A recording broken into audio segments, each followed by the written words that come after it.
రాముడు రాజు అవ్వడానికి 14 సంవత్సరాలు పట్టింది. మీరు మీ ఊరు వదిలి చెన్నై ఎళ్ళిన తర్వాత డైరెక్టర్ అవ్వడానికి 19 సంవత్సరాలు పట్టింది. ఇంత ఓపిక ఎలా పట్టారు? డైరెక్షన్ ఛాన్స్ అనేది చాలా కష్టం. మేము వెళ్ళిన టైంలో మా ముందు ఉన్న సీనియర్స్ కూడా ఒక్కొక్కరు కాశీ విశ్వనాథ్‌కి రవిబాబు మంచి చేశాడా? చెడు చేశాడా? నాలో ఉన్న యాంగిల్ నాకే తెలియని ఒక కోణాన్ని మొత్తం 3 సినిమాలకి పనిచేశారు మీరు. 3 బ్లాక్ బస్టర్స్ హిట్. ఏ క్షణంలో నాయుడు గారికి గాని, లేదా సురేష్ బాబుకి గాని కాశీ విశ్వనాథ్ మామూలోడు కాదు, ఇతను పక్కా ఛాన్స్ ఇవ్వాలి అనిపించిన ఆ డే ఏంటి? ఆ మూమెంట్ ఏంటి? నాయుడు గారు అయితే ఆయన మనసులో ఏముందో అది బయటకు అనేస్తారు. సురేష్ బాబు కొంచెం లోతుగుండే. నాకు డైరెక్షన్ లేట్ చేశాడు. తెలిసి లేట్ చేశారా? డౌట్ వచ్చేస్తూ ఉండేది. గణేష్ మూవీలో కోట గారి యాక్టింగ్, సినిమా అంతా ఆ స్లాంగ్ కానీ, ఆ ఎక్స్ప్రెషన్స్ కానీ అద్భుతంగా ఉంటాయి. ఆయనకి ఆ క్యారెక్టర్ విపరీతంగా నచ్చేసి తెలంగాణ స్లాంగ్ దాంట్లో డైలాగులు మేము మామూలుగా చెప్తే ఆయన దాన్ని మార్చుకుని ప్రతి ఫీల్డ్లో ఏఐ అనేది చాలా ఇంపార్టెంట్ అయిపోయింది. ఇప్పుడున్న ఈ జనరేషన్ ఈ డైరెక్టర్స్ కానీ, లేకుంటే కో డైరెక్టర్స్ కానీ, ఎవరైనా మేకర్స్ ఏని ఎలా అడాప్ట్ చేసుకోవాలి? నా ఉద్దేశం దాన్ని మిస్యూజ్ చేయకుండా పర్ఫెక్ట్గా యూజ్ చేసుకుంటే అద్భుతాలు సృష్టించవచ్చు. భవిష్యత్తులో యాక్టర్సే లేకుండా మనం సినిమా తీసేయచ్చు అనే రేంజ్లో ఉంది. రీసెంట్గా బ్రహ్మానందం గారిని సన్మానిద్దామని చెప్పి చేశాను నేను ప్రాక్టికల్. ఏఐలో చేశారు. చేస్తే ఆ సన్మానంలో ఆయన కళ్ళ నీళ్ళు పెట్టుకుని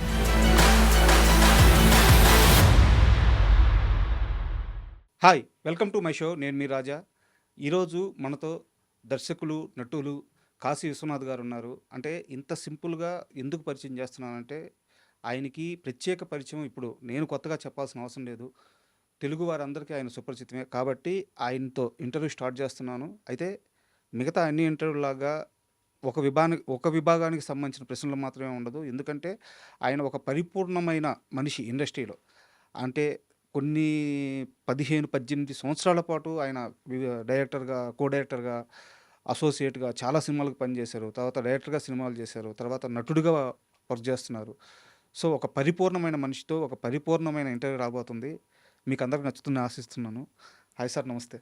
నమస్తే సార్, అంటే చాలా సంవత్సరాలు వెనక్కి వెళ్తే సార్, అంటే ఫస్ట్ ఆఫ్ ఆల్ మీతో ఇంటర్వ్యూ అనగానే నేను ప్రిపేర్ అవ్వడం స్టార్ట్ చేశాను. ఒక ఇంటర్వ్యూలో ఒక ప్రశ్న చూశాను. నేను ఆ ప్రశ్నతోనే స్టార్ట్ చేస్తాను సార్. అలాగే.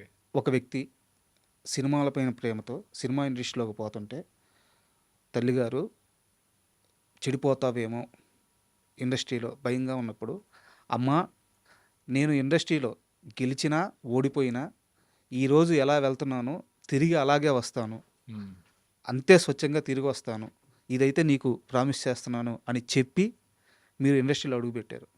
ఈ రోజుకి ఎన్ని సంవత్సరాలు పూర్తయింది సార్? దాదాపు 40 ఏళ్ళు. మీ అమ్మగారికి ఇచ్చిన మాట అలాగే ఉంది కదా? అలాగే ఉంది. ఏ అలవాట్లు చేసుకోలేదు. మా మదర్కి మెయిన్ ఏంటంటే డ్రింకు, సార్, సిగరెట్, సార్, ఇంకా మిగతా ఉమనైజేషన్ ఇవన్నీ ఉంటాయి కదా. సార్, సినిమా ఫీల్డ్ అంటే అన్నీ ఉంటాయి. అక్కడికి వెళ్తే పాడైపోతాడు. సార్, ఒక్కడే కొడుకు, రీజనబుల్గా ఆస్తులు ఉన్నాయి కదా, ఎందుకు పంపించటం అని చెప్పి రిలేటివ్స్ కానీ సొసైటీ కానీ భయపెడితే మా మదర్ నా దగ్గరకు వచ్చి అనమాట, వద్దురా నువ్వు వెళ్ళొద్దు అది ఇది అంటే, నేను చెప్పాను, అమ్మ వాటి కోసం మీరు భయపడితే అవేవి లేకుండా ఇప్పుడు ఎలా వెళ్తున్నానో అలా వస్తాను. సక్సెస్ అయినా ఫెయిల్యూర్ అయినా ఇంటికి వచ్చేస్తే మనకు ఎలాగో ఉండటానికి తినటానికి బాగానే ఉంది కదా అని అంటే, సరే నీ ఇష్టం అని అంటే అప్పుడు మెడ్రాస్ వెళ్ళాం. సార్, వెళ్ళినప్పుడు కొన్ని పరిస్థితులు ఇప్పుడు నవేడేస్ ఏంటంటే మా ఊర్లో 99% తాగుతారు. అప్పుడు నేను తాగి చెడిపోతానో లేకపోతే ఇంకో అలవాటు అయిపోద్దేమో అని మా మదర్ కంగారు పడింది. పరిస్థితులన్నీ మారిపోయినాయి. నాకు కూడా అలాంటి పరిస్థితులు చాలా ఎదురైనాయి. సార్, ఎందుకు సత్యనారాయణ గారు, అల్లురామలింగయ్య గారు వాళ్ళు ఒక షూటింగ్లో నన్ను రెచ్చగొట్టి, తాగుడు ఉండదు, సిగరెట్ ఉండదు, అది ఉండదు, ఇది ఉండదు, ఎలాగే నీకు కాలక్షేపం, సరదాగా ఈరోజు నాతో కలిసి అన్న సందర్భాలు కూడా జరిగినాయి. సారీ అండి మా మదర్కి మాట ఇచ్చాను అని అలా క్రిటికల్ సిచ్యువేషన్లో అవాయిడ్ చేశాను. మిగతా ఫ్రెండ్స్ అందరూ కూడా అర్థం చేసుకుని కంపెనీ ఇస్తాను. సార్. డ్రింక్ చేసేవాళ్ళు హెయిట్ అని కానీ అది తప్పు అని కానీ నా ఉద్దేశం కాదు. హ్మ్. నేను ఆ రోజున ఏదో మాట ఇచ్చాను, దాని మీద అలాగా అయిపోయింది. తర్వాత అందరికీ అలవాటు అయిపోయి ఎవరు జీడిపప్పు తింటావా లేకపోతే చికెన్ తింటావా అన్న పద్ధతిలోనే ఉంటారు, కానీ బల్లి నేను తాగు అది ఇది అని అంటారు. సార్, మొదటి ప్రశ్న ఇది ఎందుకు అడిగానంటే, చాలామంది యంగ్‌స్టర్స్ ఉంటారనమాట. మానేయాలని ఉంటది. అయితే ఉన్న కమిట్మెంట్స్, ఫ్రెండ్‌షిప్పు, సో వీటి వల్ల కుదరట్లేదు. రకరకాల రీజన్స్ చెప్పుకుంటూ ఉంటారు. అంటే ఒక మనిషికి ఒక దృఢ సంకల్పం ఉంటే ఎంత స్ట్రాంగ్‌గా ఉండొచ్చు అని ఈ జనరేషన్‌కి తెలియడానికి మీరు ఎగ్జాంపుల్ అని చెప్పడానికి ఒక మంచి విషయం కాబట్టి దీంతో స్టార్ట్ చేశాను. అదే దీంట్లో ఇంకో విషయం కూడా ఉంది. అంటే సందర్భం వచ్చింది కాబట్టి యంగ్స్టర్స్ అందరికీ ఒక అందరూ అనుకోవటం లేకపోతే వాళ్ళకి అనిపించటం అలవాట్లు ఉంటే సర్కిల్ ఉంటుంది.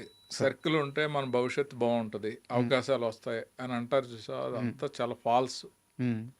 టాలెంట్ ఉంటే అవకాశాలు వస్తాయి. బా! కష్టపడి ఆ టాలెంట్కి తగ్గట్టు ప్రయత్నం ఉంటే అవకాశాలు వస్తాయి తప్ప 10 మందిలో వెళ్ళి వాళ్ళు మందు తాగమంటే తాగి లేకపోతే వాళ్ళకి ఒక క్వార్టర్ ఇప్పించి హ్మ్. వాళ్ళతో మాట్లాడితే ఆ నైట్ వరకు వాళ్ళు ఆకాశంలో ఎత్తుతారు, మన్నాడు మర్చిపోతారు. సార్. వాటి వల్ల ప్రయోజనం అనేది ఏమి ఉండదు. బట్ అలవాట్లు అనేవి ఏంటంటే మనం లైఫ్లో కొన్ని వదలలేని అలవాట్లు ఉంటే వాటిని లిమిట్గా ఎంజాయ్ చేసి మిగతాదంతా కూడా కెరీర్కి కొంచెం స్పెండ్ చేసి కష్టపడాలి తప్ప హ్మ్. వాటిని వదిలేయమని మనం చెప్పలేం. వదిలేయమంటే వదిలేరు. బట్ వాటి వల్ల మాత్రం కెరీర్ బాగుపడద్దు అనేది అపోహ. కరెక్ట్. సార్, యాక్చువల్‌గా ఇది మరీ నేను మిమ్మల్ని ఎక్కువ పొగుడుతున్నాను అనుకోకపోతే ఒక ఫార్మేషన్‌లో చెప్తాను. రాముడు రాజు అవ్వడానికి 14 సంవత్సరాలు పట్టింది. పాండవులు అధర్మం మీద గెలవడానికి 12 సంవత్సరాలు వనవాసము, 1 సంవత్సరం అజ్ఞాతవాసం, 13 సంవత్సరాలు పట్టింది. మీరు మీ ఊరు వదిలి చెన్నై వెళ్ళిన తర్వాత డైరెక్టర్ అవ్వడానికి 18 సంవత్సరాలు, 19 సంవత్సరాలు పట్టింది. ఇంత ఓపిక ఎలా పట్టారు? సినిమా మీద ప్రేమ, లేకుంటే ఒక మగాడిగా పుట్టినందుకు ఒక సక్సెస్ కొట్టాలి, ఇది రుజువు చేసుకోవాలన్న కస, 18 సంవత్సరాలు ఎలా వెయిట్ చేయగలిగారు? పైగా మీకు కడుపు నిండాలి, చేతిలో డబ్బులు లేవు, ఇలాంటి సమస్య కాదు. ఇంటికెళ్తే లగ్జరీ లైఫ్ లీడ్ చేయొచ్చు. ఏదో ఒక రకమైన భారీ తపన లేకపోతే కష్టం. 18 సంవత్సరాలు ఎదురు చూడడం ఒక అవకాశం కోసం. ఏది మిమ్మల్ని డ్రైవ్ చేసింది ఆ 18 ఏళ్ళు? అంటే నౌఏడేస్ సోషల్ మీడియా అని, షార్ట్ ఫిల్మ్స్ అని, ఆ, సొంతంగా ఏదో చిన్న చిన్న అమౌంట్లు పోజేసుకునే ఒక ఏదో సెల్తో కూడా సినిమాల్లో మూవీస్ తీసేసి యాడ్లు తీసి ప్రూవ్ చేసుకోవడానికి ఒక వేదిక ఉంది. హ్మ్. మేము వెళ్ళిన టైంలో అలా లేదు. ఒక డైరెక్టర్ దగ్గర 15 ఏళ్ళు కష్టపడితే ఆ 15 ఏళ్ళలో అతను బాగా ప్రూవ్ చేసుకుని టాలెంటెడ్గా ఓపిక్గా ఉన్నాడు అని అంటే అప్పుడు అవకాశాలు ఇచ్చేవారు. హ్మ్. అప్పుడు డైరెక్షన్ ఛాన్స్ అనేది చాలా కష్టం మేము వెళ్ళిన టైంలో. మా ముందు ఉన్న సీనియర్స్కి కూడా ఒక్కొక్కరు 20 ఏళ్ళు చేస్తేనే కానీ వాళ్ళు డైరెక్టర్లు అవ్వలేదు. అలాంటి సిచ్యువేషన్లో వెళ్ళాను కాబట్టి దట్టు వెళ్ళిన తర్వాత ఆ, మనం వెళ్ళిన ప్లేస్ కానీ మనం పనిచేసిన డైరెక్టర్స్ కానీ మనని చాలా బాగా ఒక బ్రదర్ లాగా ఒక ఫ్యామిలీ మెంబర్ లాగా చూసుకుంటూ ఉంటే హ్మ్. మనకు ఆ లైఫ్లో వస్తుందిలే, వచ్చే వరకు వెయిట్ చేయొచ్చు, బాగానే ఉంది కదా అనేది కూడా కొంత ఉంటుంది. ఇంకోటి ఏంటంటే మన వెనకాల బర్డెన్స్, ఇప్పుడు మనం డైరెక్ట్ చేస్తేనే కానీ మనకి సుఖం లేదు, దాంట్లో ప్రూవ్ చేసుకోవాలి, ఆ డబ్బులతో ఫ్యామిలీలో బ్రదర్స్ని చదివించాలి, చెల్లి పెళ్లి చేయాలి, అలాంటి టెన్షన్స్ ఉన్నా అది వేరే రకంగా ఉండేది. సార్. సో అవి ఏమీ లేకపోవటం, కంఫర్టబుల్ లైఫ్ ఉండటం, కంఫర్టబుల్ మనుషులు ఉండటం, హ్మ్. ఆ, కొంతకాలం తర్వాత ఏంటి ఇలాగే వెళ్ళిపోతే ఏంటి మనం వచ్చింది ఎందుకు అనే రియలైజేషన్ వచ్చాక అప్పుడు నేను సురేష్ ప్రొడక్షన్స్కి వచ్చాను. సార్. సురేష్ ప్రొడక్షన్స్కి వచ్చే ముందు నా లైఫ్ చాలా రాయల్గాను, ఎప్పుడు కార్ ఇంటి దగ్గర ఉండేది కో డైరెక్టర్గా. హ్మ్. ఎక్కడికైనా హైదరాబాద్ కానీ ఎక్కడికైనా ఫ్లైట్ జర్నీ ఉండేది. హ్మ్. మంచి ఒక 1,00,00,000 రెమ్యునరేషన్‌లా ఉండేది. సినిమాకి. ఎప్పుడైతే నేను ఇది కాదు లైఫ్, మనం వచ్చింది దీనికోసం కాదు అని రియలైజ్ అయ్యానో, పరుచూరి వెంకటేశ్వరరావు, గోపాలకృష్ణ గారి వాళ్ళ ద్వారా సురేష్ ప్రొడక్షన్స్‌లో నాయుడు గారిని కలిసి, హ్మ్. అప్పుడు నాకు లైఫ్ గురించి కొంచెం అవగాహన కానీ, లేకపోతే మెంటల్‌గా ప్రిపేర్ అయ్యి దానికి అనుగుణంగా మనం మలుచుకోవటం కానీ జరిగింది. ఆ బ్యానర్‌లోకి వెళ్ళగానే నాకు కారు లేదు, స్కూటరు. హ్మ్. ఫ్లైట్ లేదు, ట్రైను. హ్మ్. రెమ్యునరేషన్ 50,000. హ్మ్. సో, ఇవన్నీ నాకు చెప్పినప్పుడు నాకు అది కాదు ఇంపార్టెంటు, కెరీర్ ఇంపార్టెంటు, అవకాశం ఇంపార్టెంటు అని అనుకుని ప్రిపేర్ అయ్యి దానికే పనిచేసి అదే బ్యానర్‌లో హ్మ్. ఏ కో డైరెక్టర్ తీసుకొని రెమ్యునరేషన్ తీసుకున్నాను. హ్మ్. ట్రెండ్ సెట్టింగ్ మూవీస్ అన్నిటికి కో డైరెక్టర్‌గా పనిచేశాను. తెలుగులో ఏ ఒక్కళ్ళకి ఛాన్స్ ఇవ్వలేదు సురేష్ బాబు. సార్. ఓన్లీ తమిళియన్స్‌కే. జయంత్ ఆయన తమిళియన్నే. ఉదయ్ శంకర్, అవును. తిరుపతి స్వామి హ్మ్. ఇలాగా. ఫస్ట్ టైం నీకు తెలుగులో నాకు నచ్చావు, నీ టాలెంట్ అదే, నీకు ఛాన్స్ ఇస్తున్నానని చెప్పి 'నువ్వు లేక నేను లేను' అనే సినిమాకి సురేష్ బాబు ఛాన్స్ ఇచ్చాడు. ఇక్కడ నాకు అర్థం కాని విషయం ఏందంటే పరుచూరి బ్రదర్స్ అనేవాళ్ళు లెజెండరీ రైటర్స్. అంటే మీలాంటి కో డైరెక్టర్లు గానీ, అసోసియేట్లు గానీ వాళ్ళు కొన్ని వందల మందిని చూసుంటారు. అయితే కాశీ విశ్వనాథ్ అంటే అదొక రకమైన వాత్సల్యం ఉంటది వాళ్ళిద్దరికీ. మ్మ్. అది తమ్ముడులాగా చూస్తాడో, బిడ్డలాగా చూస్తాడో తెలీదు గానీ, వాళ్ళిద్దరికీ మీ మీద విపరీతమైన ప్రేమ, వాత్సల్యం ఉంటదని జెప్పి మీ క్లోజ్ పర్సన్సే జెప్పారు. మ్మ్. నేను నిన్న రాత్రి మాట్లాడాను. అది నిజమే అది. హ్మ్. అంటే రీజను ఇక్కడ ఒక విషయం చెప్పాలి. వాళ్ళ దగ్గర నేను ఎంటర్ అయ్యి పనిచేసిన తర్వాత ఆ, నా క్యాస్ట్ ఏంటో తెలియదు. హ్మ్. నన్ను బ్రాహ్మణ్ అనే అనుకుంటున్నారు వాళ్ళు. హ్మ్. అలాగ ఒక 7-8 ఏళ్ళు అయ్యి సురేష్లోకి వచ్చి ఛాన్స్లు ఇచ్చిన తర్వాత నేను చౌదరీస్ అని తెలిసింది. హ్మ్. సో అది నాకు చాలా బాగా అనిపించింది. మన మన కమ్యూనిటీయే, ఎంకరేజ్ చేద్దాం హ్మ్. అనే యాంగిల్లో రాలేదు నేను. సార్. సో నన్నుగా చూశారు, నా బిహేవియర్ చూశారు, లేకపోతే స్టోరీ సిట్టింగ్స్లో నా ఐడియాలజీ నచ్చిందో, హ్మ్. హ్మ్. థింకింగ్ స్టైల్లో, లేకపోతే నేను ఇచ్చిన కొన్ని సజెషన్స్ ఏం నచ్చినాయో తెలీదు. హ్మ్. ఒకటైతే మాత్రం చెప్పగలను. కలెక్టర్ గారు అనే ఒక సినిమా తిరుపతిలో జరుగుతోంది. సార్. దాని క్లైమాక్స్లో ఒక చోట బ్రేక్ వచ్చింది. బ్రేక్ వచ్చి షూటింగ్ ఆపేశారు. ఆపేసి మళ్ళీ మెడ్రాస్ హర్ష హోటల్ అనేదో ఉంది, దాంట్లో రూమ్ వేసి కూర్చున్నారు. ఆ టైంలో నేను ఒక ఐడియా చెప్పాను. ఐడియా ఇద్దరికే నచ్చి హ్మ్. అది ఇంప్లిమెంట్ చేసి తిరుపతి వెంటనే షెడ్యూల్ ప్లాన్ చేసి షూటింగ్ పెట్టారు. ఆ ఐడియా తర్వాత వెంకటేశ్వరరావు అన్నాడు, సురేష్ ప్రొడక్షన్స్లో రామనాయుడు గారి దగ్గరికి వెళ్తే నీకు ఛాన్స్ ఇస్తారు, శరత్ను వదిలి వచ్చేస్తావా అన్నాడు. హ్మ్. అప్పుడు శరత్ గారు ఆయనకంటే నన్ను బాగా చూసుకున్నాడు. ఆయనకంటే నన్ను బాగా చూసుకోవడం అంటే ఎలా, ఒక ఉదాహరణ చెప్తాను. షూటింగ్ చేసి నైట్ ఎయిటింగ్ రూమ్లో కూర్చుని రాత్రి 10 వరకు అదంతా షార్ట్స్ అన్నీ తీసి ఆర్డర్ వేసి అన్నీ చేస్తూ ఉంటే ఆయన వచ్చేవాడు. సార్. ఎప్పుడు పనేనా, పద అలా ఐస్ క్రీమ్ తిందాం, లేకపోతే బుహారికి వెళ్ళి బిర్యానీ తిందాం హ్మ్. హ్మ్. అని నన్ను తీసుకెళ్ళిపోయేవాడు ఆయన. ఏ డైరెక్టర్ అయినా ఏం చేస్తాడో, పని చేసేవాడు ఇంకా బాగా పని చేయమని అలా ఉంటుంది కదా, అంత బాగా చూసుకునేవాడు. సో అక్కడి నుంచి నేను సురేష్ ప్రొడక్షన్స్ రావడానికి కొంచెం ఇబ్బంది పడ్డాను. హ్మ్. ఆయన ఏమనుకుంటాడో, ఎలా ఫీల్ అవుతాడో అని. బట్ కాదు కదా, ఎన్నాళ్ళు ఇది ఇలా ఉంటే ఎలా ఉంటుంది కదా అని చెప్పి డెసిషన్ తీసుకుని ఆయనతో చెప్పి ఆయన కొంచెం స్మూత్ చేసి అప్పుడు హైదరాబాద్ షిఫ్ట్ అయ్యాను. సూపర్. అంటే చాలామందికి తెలిసి ఉండకపోవచ్చు. పాత వాళ్ళకి తెలుసుద్ది. శరత్ గారంటే చాలా పెద్ద డైరెక్టర్. ఆయన 'సుమన్' గారితో చాలా పెద్ద హిట్లు ఇచ్చారు. 'సుమన్' గారితో వరుస సినిమాలు చేశారాయన. మనం వినే 'సుమన్' గారి సూపర్ డూపర్ హిట్ సాంగ్స్ అన్నీ ఆయన సినిమాల్లోయే. సో, ఈ జనరేషన్‌కి తెలియాలని చెప్తున్నాను. సార్, ఈ ప్రశ్న మీకు సంబంధం లేదు. చెప్పాలనుకుంటే చెప్పండి, లేదా స్కిప్ చేసేయొచ్చు. 'సుమన్' గారి సెకండ్ ఇన్నింగ్స్ మొదలైన తరువాత కూడా 'సుమన్' గారిని అతి గొప్పగా నమ్మి, అంటే అప్పటికే వాళ్ళిద్దరి మధ్య బాండింగ్ ఉంది. శరత్ గారి బాండింగు, 'సుమన్' గారిది, వాళ్ళిద్దరిది చాలా గొప్ప బాండింగ్. అయితే 'సుమన్' గారి కష్టాల్లో ఉన్నప్పుడు మీరు కూడా అక్కడ పక్కనే ఉన్న వ్యక్తి కాబట్టి ఆయన మైండ్ సెట్ ఎలా ఉండేది? 'సుమన్' గారి మైండ్ సెట్ ఎలా ఉండేది ఆ సెకండ్ ఇన్నింగ్స్ అప్పుడు? అంటే మేము శరత్ గారితో సుమన్ గారు హీరోగా చాదస్తపు మొగుడు అనే సినిమా సార్. స్టార్ట్ చేశాం. అప్పటికి ఆయన కోర్టు రిస్ట్రిక్షన్స్లో ఉన్నాడు. కరెక్ట్. ఏవిఎం దాటి ఎక్కడికి వెళ్ళకూడదు, అవును. అవుట్డోర్కి వెళ్ళి షూటింగ్ చేయకూడదు. సో దాన్ని బట్టి మేము ఏవిఎంలోనే స్ట్రీట్ సెట్, తర్వాత హౌస్ సెట్స్ అన్నీ వేసి లక్కీగా సినిమా ఇళ్లల్లోనే అయిపోద్ది, ఇళ్లల్లోనూ కాలనీల్లోనూ. ఆయనకు అనుగుణంగా ఓన్లీ ఏవిఎం స్టూడియోలోనే ఆ సినిమా అంతా కంప్లీట్ చేసాం. ఓకే. అప్పుడు ఆయన మీద వచ్చిన అభియోగం నిజమా కాదో అన్నీ ఆ టైంలో ఎవరికి తెలియదు, అన్ని అనుమానాలు కానీ ఆరోపణలే తప్ప. సో మేము ఏం పట్టించుకునే వాళ్ళం కాదు. సార్. ఆయన మా హీరో, ఆయనకి సినిమా ఎలా హిట్ ఇవ్వాలి. ఒక రకమైన పర్సనల్ బాండేజ్ మా అందరి మధ్యన ఏర్పడింది ఆయనతోటి. సార్.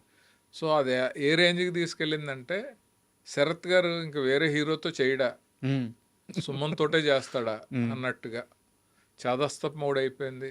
తర్వాత కలెక్టర్ గారు అల్లుడు, పెద్దింటి అల్లుడు, అవును. చిన్నల్లుడు, హలో అల్లుడు, ఇలా అల్లుడు సినిమాలన్నీ, దొంగల్లుడు, ఇవన్నీ ఆడుతూ ఉంటే అల్లుడు వచ్చేలా టైటిల్ పెట్టడం, సుమన్ గారితో చేయటం.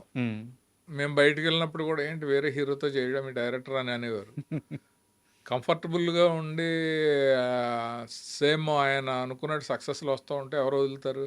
సార్. సో అలాగా ఆయనతోటి ఆ జర్నీ హలో అల్లుడు వరకు వెళ్ళింది. హలో అల్లుడు అది ఫెయిల్ అవటంతో అక్కడి నుంచి ఆయన కూడా కొంచెం సినిమాలు శరత్ గారు కూడా తగ్గించుకోవటం, ఆయనకి ఏజ్ అన్ని ఫ్యాక్టర్స్ వల్ల అలా అలా అయ్యింది. దాని తర్వాత దానికి ముందే కలెక్టర్ గారు వెళ్ళేటప్పుడే నేను సురేష్ ప్రొడక్షన్స్కి వెళ్ళాను. అంటే మీరు సురేష్ ప్రొడక్షన్స్ వచ్చిన తరువాత యాక్చువల్గా మీరు వచ్చిందే డైరెక్టర్ అవ్వాలని చెప్పేసి. సో బట్ నాయుడు గారి ప్రొడక్షన్లో ఒక రూల్ ఉంటుంది, వాళ్ళతో ట్రావెల్ అయితే ఒక సినిమాకు 2 ఏళ్ళు అట్లా ట్రావెల్ అయితే ఛాన్స్ ఇస్తామని చెప్పేసి. మొత్తం 3 సినిమాలకి పనిచేశారు మీరు. 1 ప్రేమించుకుందాంరా, 2 గణేష్, 3 కలిసి ఉందాంరా, 3 బ్లాక్ బస్టర్ హిట్. సో ఏ క్షణంలో ఈ 3 సినిమాల ప్రయాణంలో ఏ క్షణంలో ఏ మూమెంట్లో నాయుడు గారికి కానీ లేదా సురేష్ బాబుకి కానీ కాశీ విశ్వనాథ్ మామూలోడు కాదు, ఇతను పక్కా ఛాన్స్ ఇవ్వాలి అనిపించిన ఆ డే ఏంటి, ఆ మూమెంట్ ఏంటి? అంటే ఎవ్రీ మినిట్ నాయుడు గారు అయితే ఆయన మనసులో ఏముందో అది బయటకు అనేస్తారు. సురేష్ బాబు కొంచెం లోతుగుండే. ఈయన చాలామందికి మాట ఇచ్చేసి ఛాన్స్లు ఇచ్చి కమర్షియల్ క్యాలిక్యులేషన్స్ లేకుండా సెంటిమెంట్స్ అలాంటి వాటిల్లో చాలా మంచి ఛాన్సులు ఇచ్చారు, కొంతమంది మిస్యూజ్ చేసుకున్నారు. బట్ సురేష్ బాబుది నా మీద నమ్మకం కానీ నా మీద ప్రేమ కానీ, కాశీ అనేవాడు లేకపోతే ఈ 3 సినిమా హిట్స్లో అతని పార్టిసిపేషన్ ఏముందనేది కానీ బాగా తెలిసి నాకు డైరెక్షన్ లేట్ చేశాడు. తెలిసి లేట్ చేశారా? ఎందుకంటే నాకే డౌట్ వచ్చేస్తూ ఉండేది, ఏంటి ఒక సినిమా చేస్తే ఛాన్స్ ఇస్తా అన్నారు సురేష్లోను, 3 బ్లాక్ బస్టర్స్ చేసాము ఇంకా రావట్లేదు ఏంటి. కిందేమో నాయుడు గారి చిన్న తిరుపతి అనేవాళ్ళం మేము, పైన సురేష్ బాబు పైకొండ మీద ఉండేవాడు, ఆయన పెద్ద తిరుపతి అని, ఇలా సరదాగా అనుకునేవాళ్ళం. చిన్న తిరుపతి వెళ్ళిన వాళ్ళందరూ కూడా డైరెక్టర్లు అయిపోతున్నారు, వాళ్ళు ఒక సినిమా కూడా చేయని వాళ్ళు అవుతున్నారు, నేనేంటి అని చెప్పి ఒకసారి పరుచూరు వెంకటేశ్వరరావు దగ్గర ఓపెన్ అయ్యాను నేను. అంటే మాటల్లో ఆయన అన్నాడు, ఆయనకి కాశీకి నేనే కదా ఇస్తానని పిలిచాను, ఇప్పుడు తను ఒక ప్రాజెక్ట్ పట్టుకుంటున్నాడంటే దాన్ని పట్టుకుని సూపర్ హిట్ చేస్తున్నాడు, ఇప్పుడు మనం ఛాన్స్ ఇచ్చేస్తే ఏముంది, ఇంకా బయట కాశీ అయిపోతాడు, మన కాశీ అవడు కదా అని అన్నాడంట. అప్పుడు నాకు చాలా ఆనందం కలిగింది, బాధ. సో ఆయనకి మన మీద ఉన్న ప్రేమ లేకపోతే మన అవసరం ఆయనకు ఉండటం వల్ల మన కెరీర్ లేట్ అవ్వకూడదు కదా అనే ఉద్దేశంతో నేను వెంటనే ఆయన దగ్గరికి వెళ్ళి, నేను సినిమా చేయనండి, అది కలిసి ఉన్నారా ముందే చెప్పేశాను నేను. 2 సినిమాలు అయినా ప్రేమించుకుందారా గణేష్ రావు గారు, నేను చేయనండి సినిమాలు, డైరెక్షనే చేస్తాను, మీ ఎప్పుడు ఓకే అయితే అప్పటి నుంచే అని అంటే, సరే అయితే కథ చేసుకో చేద్దాం అని అన్నాడు ఆయన. ఆ టైంలో కరెక్ట్గా ఉదయ్ శంకర్ అని తమిళ్ డైరెక్టర్ వచ్చాడు. ఏదో కథ చెప్పి నచ్చలేదు వాళ్ళకి, సరే టికెట్ వేసేయండి మెడ్రాసు, మళ్ళీ తర్వాత ఎప్పుడన్నా పిలుద్దాం అని చెప్పేసి అని అంటే, ఆ సిట్టింగ్లో నేను కూడా ఉన్నాను. సో వస్తా మెట్లు దిగుతా అతను నన్ను తలైవా అంటాడు, నేను తలైవా అంటాను. హ్మ్. తలైవా నిన్న ఏదో ఒక లైన్ చెప్పావు కదా, అది నాకు బాగా అనిపించింది, ఒకసారి సురేష్ బాబుకి చెప్పొచ్చు కదా అంటే, ఏం లైన్ అని ఆగాడు ఆయన. ఆ పైనుంచి కిందకు ఒక 20 మెట్లు ఉంటాయి. హ్మ్. ఆ 20 మెట్లు దిగే లోపు ఇతను లైన్ చెప్పాడు. ఇలా ఒక విలేజ్, ఒక పెద్ద ఆయన ఉంటాడు, వైఫ్ ఉంటుంది, పిల్లలందరూ వేరే ఊళ్ళల్లోనూ వేరే సిటీల్లోనూ దేశాల్లో ఉంటారు. వాళ్ళందరినీ చూడాలని చెప్పి ఆయన షష్టి పూర్తి చేసుకుంటాడు. అక్కడ ఫ్యామిలీ ఎమోషన్స్ మధ్య ఉండే ఒక కథ. ఒక మనవడు ఎక్కడో దూరంగా ఉంటాడు, ఆ మనవడు వచ్చి ఆ ఫ్యామిలీని ఎలా రీయూనియన్ చేశాడు అనేది అని చెప్పాడు. హ్మ్. ఆయనకు వెంటనే కనెక్ట్ అయింది. టికెట్ క్యాన్సిల్ చేయండి అయ్యా, రేపు మళ్ళీ కూర్చుందాం అని చెప్పి అలా అలా అలా అది కలిసి ఉన్నాం రా. సూపర్. అంతకు ముందు రోజు ఎవరికి చెప్పారు సార్ ఆయన, ఉదయ్ గారు?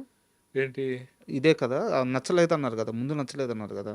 ఇప్పుడు ఆ కథ నచ్చలేదు, అది వేరే కదా? అది వేరే కథ. ఓకే. ఇది నేను క్యాజువల్గా అంత ముందు రోజు వచ్చినప్పుడు ఇలా ఆ. ఉదయశంకర్ అని వచ్చాడు హ్మ్. సార్. మెడ్రాస్ వెళ్ళినప్పుడు తిరుపతి స్వామి దగ్గర కొలీగ్ అనమాట ఉదయశంకర్. ఓకే. అక్కడ కలిసినప్పుడు మాటల్లో ఏదో ఒక చిన్న లైన్ చెప్పాడు నాకు. హ్మ్. అంటే భవిష్యత్తులో నేను డైరెక్ట్ చేస్తాను, నాకు కథ కావాలి అన్నప్పుడు చెప్పాడు అనమాట. హ్మ్. అది అయిపోయిన తర్వాత సురేష్ బాబు కథ చెప్పడానికి వచ్చాడు, కథ చెప్పాడు, అది నచ్చలేదు. ఓకే. సో ఆ మెట్లు దిగేటప్పుడు అప్పుడు లైన్ చెప్పావు కదా అని చెప్పి అంటే అది చెప్తే అది నచ్చింది. హ్మ్. దాని మీద అందరం కలిసి కలిసి ఉన్నారో చేయాల్సి వచ్చింది. కలిసి ఉన్నారో ఫైనలైజ్ అయ్యాక కాశీ ఇంకా సినిమా చేయనంటున్నాడు, మంచి కో డైరెక్టర్ ఏమన్నా చూసుకోండి మీరు, తను డైరెక్షనే చేస్తా అంటున్నాడు అని ఉదయశంకర్ వాళ్ళకి చెప్పాడు. ఓకే. దానికి దీన్ రాజు గారని ఆయన రైటరు. హ్మ్. తర్వాత దాంట్లో బాగా ఇన్వాల్వ్ అయ్యి కాంట్రిబ్యూట్ చేశాడు. వాళ్ళిద్దరూ మా ఇంటికి వచ్చేసారు.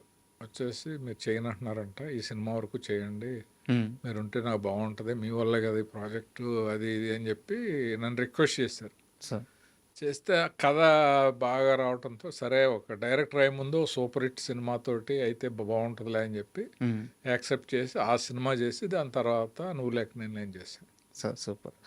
యాక్చువల్గా చిన్నప్పుడు ఆ పాటలు కానీ ఆ పోస్టర్లు కానీ కలిసి ఉందాం అలా చూసేవాళ్ళం సార్. 50 డేస్ చూసా, 100 డేస్ చూసా, 175 డేస్ చూసా, 200 డేస్ చూసా, 250 డేస్ చూసా. పోస్టర్లు కలిసి ఉందాంరా, అసలు ఆ మామూలు రికార్డ్స్ కదా ఆ సినిమా. అంటే సురేష్లో చేసిన 3 సినిమాలు కూడా సార్. అంటే ట్రెండ్ సెట్టింగ్ అని ఎందుకు చెప్తున్నానంటే, ఇండస్ట్రీలో ఫ్యాక్షన్ సినిమాలు రావటానికి మొదటి సినిమా మూల కారణమైన సినిమా ప్రేమించుకున్నారు. కరెక్ట్. అప్పటి వరకు ఫ్యాక్షన్ అంటే వాడికి తెలియదు, సార్. దాని మీద అసలు ఆ సినిమాలు రాలేదు. హ్మ్. అది సూపర్ హిట్ అవటంతో తర్వాత చాలా వచ్చేసినాయి. ఇంద్ర అని, నరసింహనాయుడు అని, సమరసింహారెడ్డి అని, ఇలాగా చిన్న చిన్న సినిమాలు చాలా వచ్చినాయి. దాని తర్వాత గణేష్ అనే సినిమా సోషల్ అవేర్నెస్ మీద కూడా సార్. అప్పటి వరకు తెలుగులో రాలేదు. హాస్పిటల్స్ మీద ఓ హీరో యాంటీగా వెళ్ళి వాళ్ళ గుట్టంతా బయటపెట్టి వాళ్ళు చేసే మోసాలు ఇవన్నీ అనేది గణేష్లో అది కూడా సూపర్ హిట్ అయింది. ఆ తర్వాత ఈ ట్యాగూర్లు ఇవన్నీ వచ్చినాయి సార్. అంతే కదా. అంతే. ఇప్పుడు కలిసున్నవరా అనేది చాలా ఫ్యామిలీ సినిమాలు వచ్చినాయి, కానీ అలాగ full pledged family cinema entertainment ఉంటూ సెంటిమెంట్స్ ఉంటూ స్టార్ వాల్యూ కూడా. స్టార్ వాల్యూ ఉండి కంటతడి పెట్టించి విశ్వనాథ్ గారు లాంటి ఒక లెజెండరీ డైరెక్టర్, ఆయన యాక్టర్గా కూడా వచ్చి ఆయన తర్వాత బిజీ అయిపోయి అన్నిటికీ కూడా మూలం కలిసుందాంరా. అది కూడా ట్రెండ్ సెట్టింగే. ఈ 3 సినిమాల్లో ఏ జానర్లో సినిమా తీసినా డైరెక్టర్స్ కానీ రైటర్స్ కానీ ఆ డైరెక్షన్ డిపార్ట్మెంట్ టోటల్గా ఈ 3 సినిమాలు ఇన్స్పైర్ అవ్వటానికి చూడకుండా ఎవడో చేయలేడు. మాంటేజెస్ అవ్వచ్చు, లేకపోతే సీన్లు అవ్వచ్చు, లిరిక్స్ అవ్వచ్చు, స్క్రీన్ ప్లే అవ్వచ్చు, చిన్న చిన్న ఒకసారి చూద్దాం దాంట్లో చూస్తే మనకు ఒక ఐడియా రావచ్చు అని ఈ 3 సినిమాలు ఒక చిన్న గైడ్ లాగా ఉపయోగపడతాయి యంగ్స్టర్స్కి. సార్ మీరు డైరెక్టర్ అవ్వకముందు ఉన్న జర్నీ గురించి ఒక 2-3 ప్రశ్నలు ఉన్నాయి సార్. అది అయిన తర్వాత మీ సినిమాల గురించి మాట్లాడుకుందాము. నాకు బాగా గుర్తు గణేష్ మూవీ సార్. గణేష్ మూవీలో కోట గారి యాక్టింగ్, సినిమా అంతా అసలు ఆ స్లాంగ్ కానీ, వెంకటేష్ గారి దగ్గరికి వెళ్ళి ఆహ్, నేను బతకాలి తంబి అని జెప్పి అడిగేది గానీ, లిటరల్‌గా బతిమలాడతారు ఆయన వెంకటేష్ గారిని. ఈ చెక్కు మీద నీకు కావాల్సినంత రాసుకో. నా జోలికి రామాకు. హ్మ్. అంటే ఆ డైలాగ్ డెలివరీ నాకు రావట్లేదు గానీ గొప్ప యాక్టింగ్. ఇంకా క్లైమాక్స్‌లో ఆ హాస్పిటల్‌లో గుండు కొట్టేసి ఆయన ఇచ్చే ఆ ఎక్స్‌ప్రెషన్స్ గానీ అద్భుతంగా ఉంటాయి. 'కోటా' గారితో మీరు ఆ ఎక్స్‌పీరియన్స్ ఏమన్నా షేర్ చేసుకోగలరా? 100%. సార్. 'కోట' గారు మాకు ఫస్ట్ 'చాదస్తపు మౌ' నుంచి పరిచయం. సార్.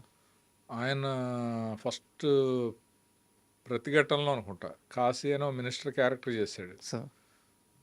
తర్వాత దీంట్లో 'గణేష్‌లో' కూడా మంచి క్యారెక్టర్.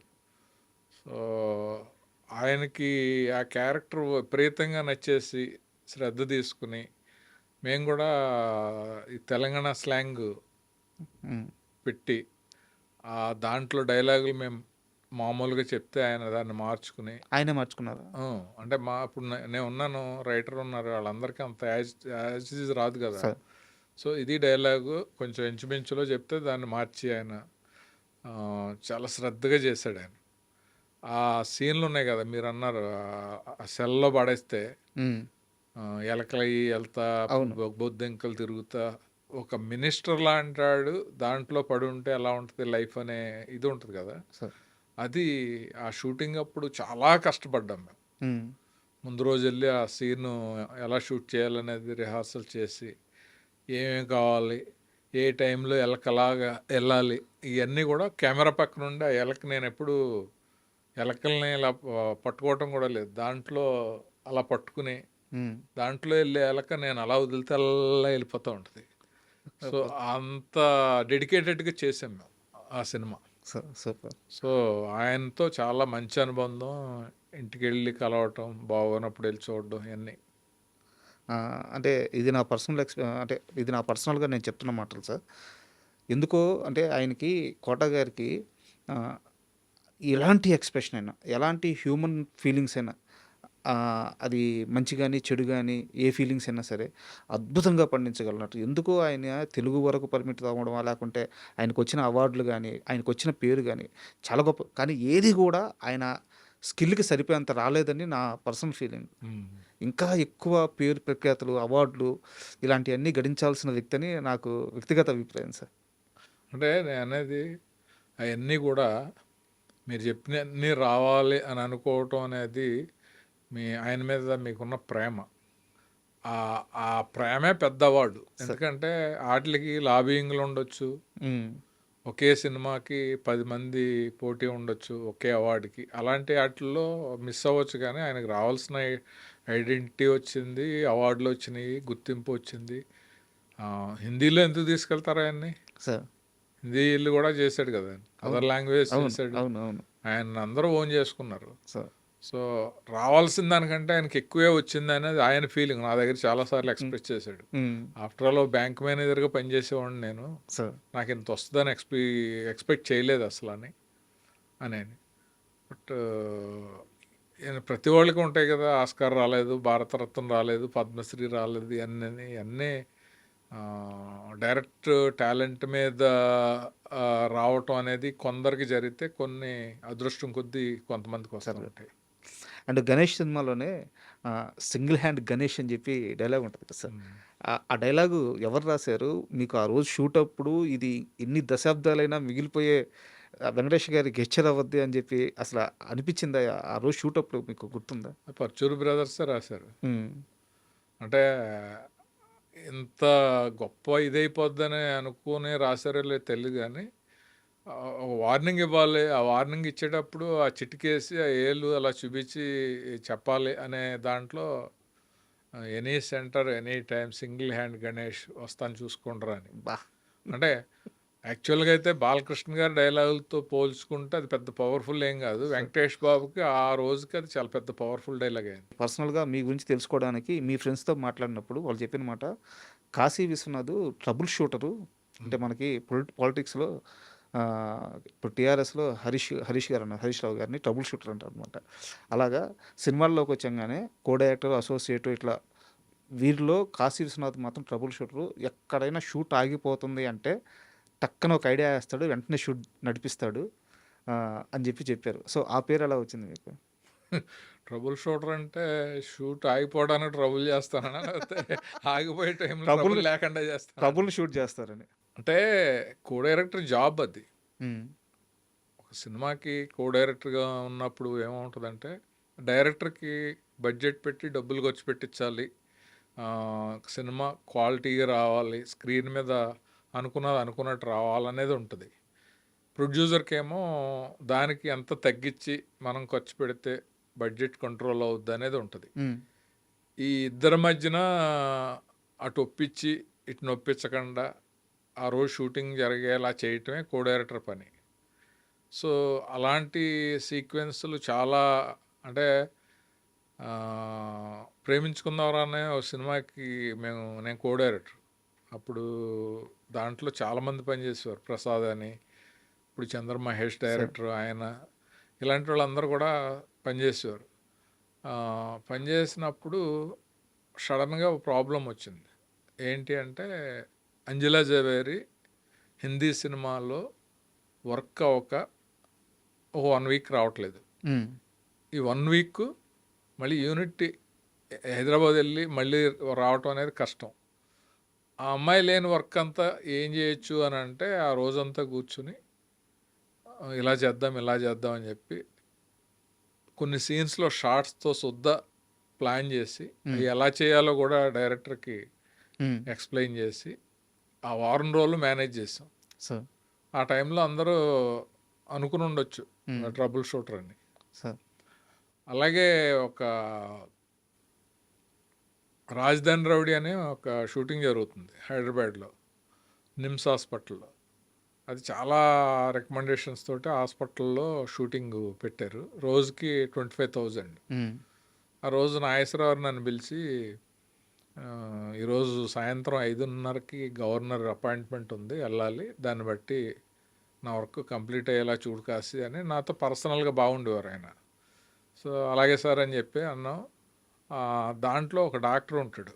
ఆ డాక్టర్ క్యారెక్టరు మేనేజర్ వచ్చి, ఇక్కడ ఒరిజినల్ డాక్టర్ ఉన్నాడండి, ఆయనకి ఇస్తే మనకి కోఆపరేట్ చేస్తారు, హ్మ్. ఆయన చేత చెప్పించేద్దాం డైలాగు అది ఇది అన్నాడు. సరే ఒక డైలాగే కదా చెప్తారా అంటే, నేను అయిపోయి నా ప్రాణం అండి, నేను స్టేజ్ యాక్టర్ అండి అదని ఆయన ఏదో చెప్పాడు.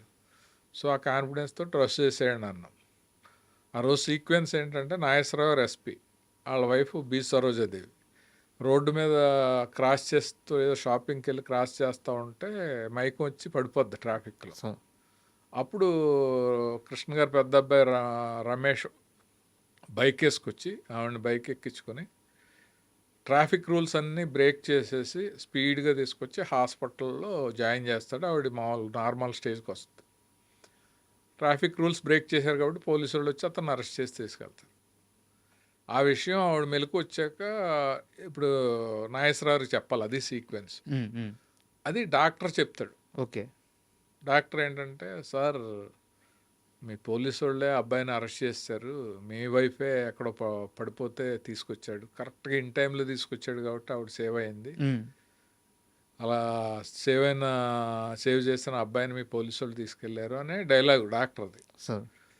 ఇతను మధ్యాహ్నం ఎంత 10 నిమిషాల్లో అయిపోద్ది కదా అని చెప్పి మధ్యాహ్నం 2:00 మొదలెట్టాం. హ్మ్. 4:30 అయింది. చెమట పట్టేస్తుంది అతనికి. ఒక్క నిమిషం అంటున్నాడు. నాగేశ్వరరావుకి చిరాకు వస్తుంది. ఆయన వెళ్ళి కూర్చుంటున్నాడు. వాళ్ళ మేకప్ మ్యాన్ వచ్చి, టైము తెలుసు కదా 5:30కి వెళ్ళిపోవాలి ఆయన. హ్మ్. ఈ షార్ట్ అయితే సీన్ అయిపోద్ది. ఈ షార్ట్ అవ్వకపోతే మళ్ళీ మర్నాడంటే ప్రొడ్యూసర్కి ఒక 25,000, సేమ్ లొకేషన్‌లోనే తీయాలి. మళ్ళీ ఇంకా ఫుడ్ గిడ్డు అంతా ఒక అంతా. 50,000 అయిపోద్ది ఖర్చు. హ్మ్. ఇతను చెప్పలేకపోతున్నాడు. అసలు మామూలు ఉండి కొలిది అసలు మొదటి లైన్లోనే ఆగిపోతున్నాడు. సార్. ఏం చేయాలో తెలియదు. కరెక్ట్గా 10 నిమిషాలు ఉంది. ఆ 10 నిమిషాల్లోనూ డైరెక్టర్ వచ్చి శరత్ గారు నన్ను ఇసుక్కుంటున్నాడు. హ్మ్. చూసుకోవాలి కదా, డైలాగ్ చెప్తాడో చెప్పడో, ఆ డాక్టర్ చేత ఏం చేశారు, ఇప్పుడు ఎలాగా ఏంటి, ఆయన వెళ్ళిపోతాడు రేపొద్దున, మళ్ళీ ప్రొడ్యూసరు ఈ సీన్ తీయాలంటే ఇక్కడ రావాలి, అది ఇది అని ఆయన అంటున్నాడు. నాగేశ్వరరావు అలా ఇసుక్కుంటున్నాడు. ఏంటి పంపిస్తారా మన్ని అని ఆయన వాళ్ళ మేకప్ మ్యాన్ దగ్గర అంటే, అతను నా దగ్గరికి వస్తున్నాడు. ఇతనేమో చెప్పట్లేదు. ఆ టైంలో ఒక మెరుపు లాంటి ఆలోచన వచ్చింది నాకు. సార్. వచ్చి శరత్ గారికి వెళ్ళి చెప్పాను, బాగుంది అలా చేసేద్దాం అన్నాడు. వెళ్ళి బి సరోజ దగ్గరికి వెళ్ళి, అమ్మ ఈ డైలాగ్ అంతా మొత్తం మీరే చెప్పేసి లాస్ట్లో డాక్టర్ గారు చెప్పారు అని ఒక మాట యాడ్ చేయండి అని అన్నా. కరెక్ట్గా 5 నిమిషాల్లో ఆవిడ చెప్పింది, ఏమండి నేను రోడ్డు మీద కళ్ళు తిరిగి పడిపోతే ఓ బాబు నన్ను మెరుపు వేగంతో వచ్చి హాస్పిటల్లో అడ్మిట్ చేశాడు, వాళ్ళని మన పోలీసులు అరెస్ట్ చేసి తీసుకెళ్లారంట, ఆ విషయం డాక్టర్ గారు చెప్పారు అయిపోయింది. అని అనగానే ఓకే అయిపోయింది. నాగేశ్వరరావు ఇలా చూసి బాగానే మేనేజ్ చేసేవే అన్నాడు. సో ఆ రిలీఫ్ అయిపోయాం. అంటే ఆ టైంలో సమయస్ఫూర్తి అంటాం, లేకపోతే ట్రబుల్ షూట్ అంటాం, ఏమంటాం, ఆ ఇది ఉంటే ఆ డైరెక్టర్కి కానీ ఆ ప్రొడ్యూసర్కి కానీ నచ్చుతుంది. Correct sir. అండ్ నువ్వు లేక నేను సినిమా విషయానికి వస్తే నాకు చాలా ప్రశ్నలు ఉన్నాయి. చాలా చిన్న వయసులోనే సినిమా చూశాను. బట్ సినిమా మీద అప్పటికే కాస్త కొంత గ్రిప్ వచ్చింది. సినిమా అంతా అయిపోయిన తర్వాత క్లైమాక్స్లో సార్ హీరోయిన్ కామ్గా కూర్చొని ఉంటుంది, హీరో కామ్గా నిలబడి ఉంటాడు. క్లైమాక్స్ 12-15 నిమిషాలు ఉంటుంది ఆ సినిమాకి, ఆ పెళ్లి సీక్వెన్స్ మొత్తం. హీరో నిలబడిన దగ్గర నుంచి కదలడు, హీరోయిన్ కూర్చున్న దగ్గర నుంచి లేదు. సినిమా అంతా కె విశ్వనాథ్ గారు తన కళ్ళ సైగతో ఆ క్లైమాక్స్ మొత్తాన్ని నడిపిస్తారు. ఆయన లేచి లాస్ట్ ఆయన 3 డైలాగులు చెప్తారు. అంటే భామ క్యారెక్టర్ ఉంటుంది కదా, ఆమెకి కూడా ఒక 2-3 డైలాగ్స్ ఉంటాయి. మీ ఫస్ట్ సినిమా ఫ్యామిలీ ఎమోషన్స్తో, తరుణ్ అప్పుడు స్టారు. సో మీరు కావాలంటే ఆర్తి అగర్వాల్ చేత, తరుణ్ చేత మంచి క్లైమాక్స్ పెట్టుకొని యూత్ని కిదెక్కిచ్చే క్లైమాక్స్ పెట్టుకోవచ్చు. హీరోయిన్ని పక్కన పెట్టేసి ఇద్దరు పెద్దవారి చేత ఆ క్లైమాక్స్ బారాన్ని అంతా వేసి సినిమా తీస్తే, చిన్న వయసులో సినిమా తీసినప్పుడు మీరు తప్పుగా అనుకోవద్దు. ఎవరికో మంచి పవర్ ఉంది, రైటింగ్ స్కిల్ మీద, సెన్సిబిలిటీ మీద మంచి స్కిల్ ఉంది అని ఫస్ట్ ఇంప్రెషన్. కాశీ విశ్వనాథ్ అనే వ్యక్తి గురించి అతను ఎవరో తెలియక ముందే నాకు పడ్డ ఫస్ట్ ఇంప్రెషన్ సార్. ఏంది ఈ క్లైమాక్స్ డిజైన్ చేశాడు, మామూలు తెలివితేటలు కాదు అని నాకు అనిపించింది. నిజంగా మీరు ఇదంతా ఆలోచించి చేశారా? అప్పుడు భయపడలేదా? ఏ ధైర్యంతో ఆ క్లైమాక్స్ క్రియేట్ చేశారు? అంటే దానికి అక్కడ కూడా ఒక పెద్ద కథ ఉంది. ఓకే. కథ ఏంటంటే క్లైమాక్స్ స్టార్ట్ చేశాను నోమా కళ్యాణ మండపంలో.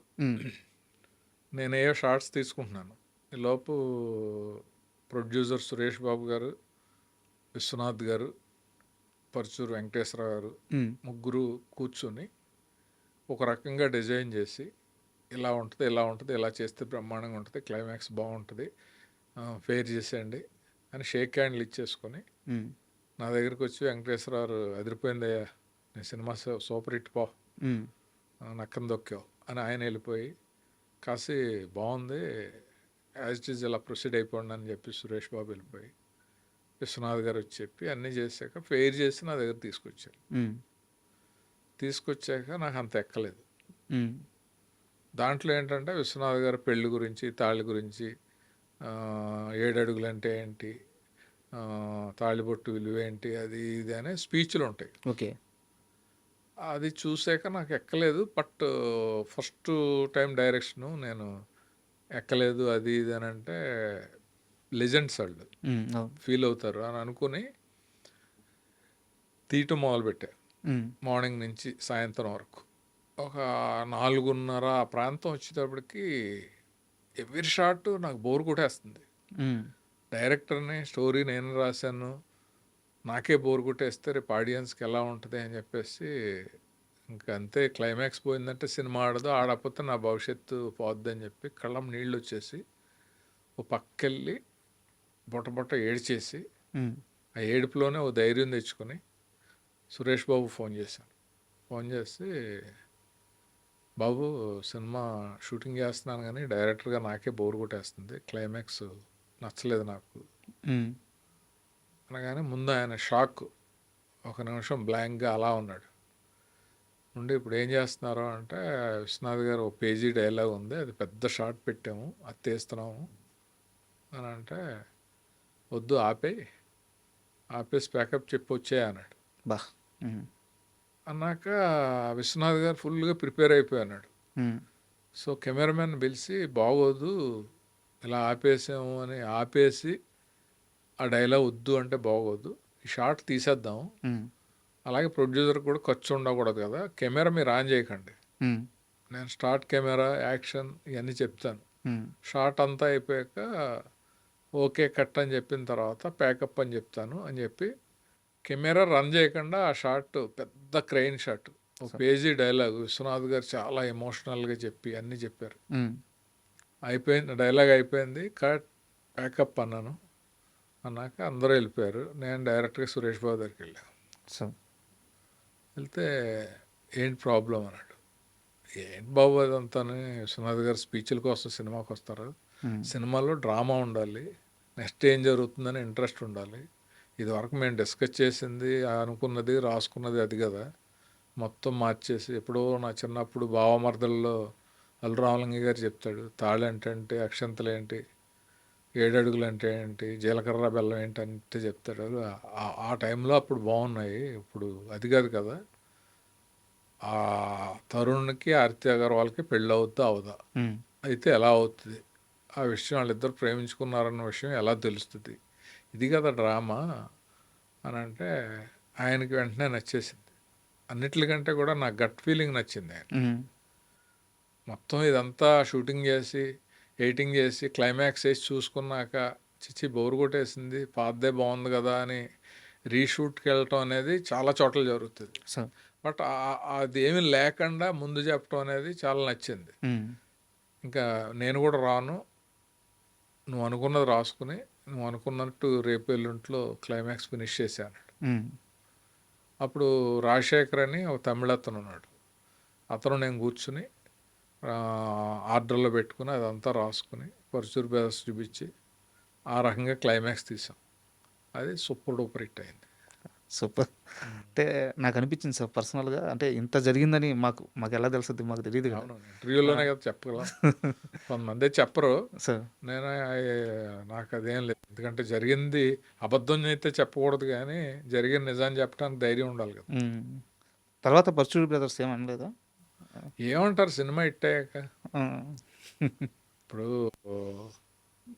మాదే తప్పు, క్లైమాక్స్ అలా ఉండదని ఎవరు అంటారు కదా, సార్ అది కూడా ఆడుతుందేమో అనే కాన్ఫిడెన్స్ అవును అవును ఉంటారు. అవును అవును, వాళ్ళు ఎంత గొప్ప రైటర్లు, వాళ్ళు ఎన్నో ఇప్పుడు చూస్తున్నారు. అన్నిటికంటే మెయిన్ ఏంటంటే నేను కర్త కర్మ క్రియ ఆ సినిమాకి, ఉమ్, అది ఫ్లాప్ అయినా ఇంకోటైనా ప్రొడ్యూసర్కి డైరెక్టర్కే ఉంటుంది కానీ రైటర్స్కి ఏమి ఉండదు కదా. సార్ సో అందువల్ల నేను నిర్ణయం తీసుకుని నేను చెప్పి నేను అనుకున్నట్టు చేశాను కాబట్టి నాకు ఆ సూపర్ హిట్ వచ్చింది. ఉమ్. అంటే యాక్చువల్గా నేను విన్నది ఏంటంటే, మీరు డైరెక్టర్ అవుతున్నప్పుడు ఈ సినిమాకే మహేష్ బాబుని ఇస్తాను అని సురేష్ బాబు గారు మీకు మీకు చెప్తే ఆ, తరుణ్ కావాలని మీరే అడిగారంట, ఎందువల్ల? ఇస్తానని ఏం కాదు, ఆ, ఒక కథ చెప్పాక ఆ, మహేష్ బాబు బాగుంటాడు ఈ క్యారెక్టర్కి అని అన్నాడు ఆయన. ఆ, సో మహేష్ బాబు బాగుంటాడని ఆయనకు అనిపిస్తే ఆయన ప్రయత్నిస్తే మహేష్ బాబుని తీసుకురావటం అనేది కష్టమేం కదా వాళ్ళకి. అవును కాకపోతే మహేష్ బాబు చాలా బిజీగా ఉన్నాడు. ఆయన సార్. బిజీగా ఉన్న హీరో టక్కన కమిట్మెంట్స్ వదిలేసి మనకు రావడానికి 1.5-2 సంవత్సరాల్లో పట్టేస్తుంది. ఉమ్, ఓకే.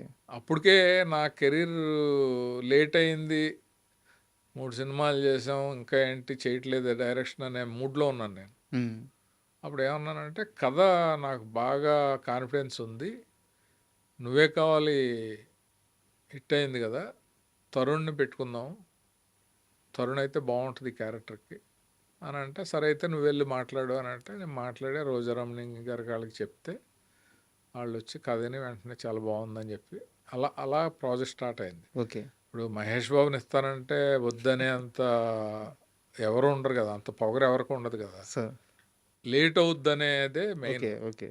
ఉమ్.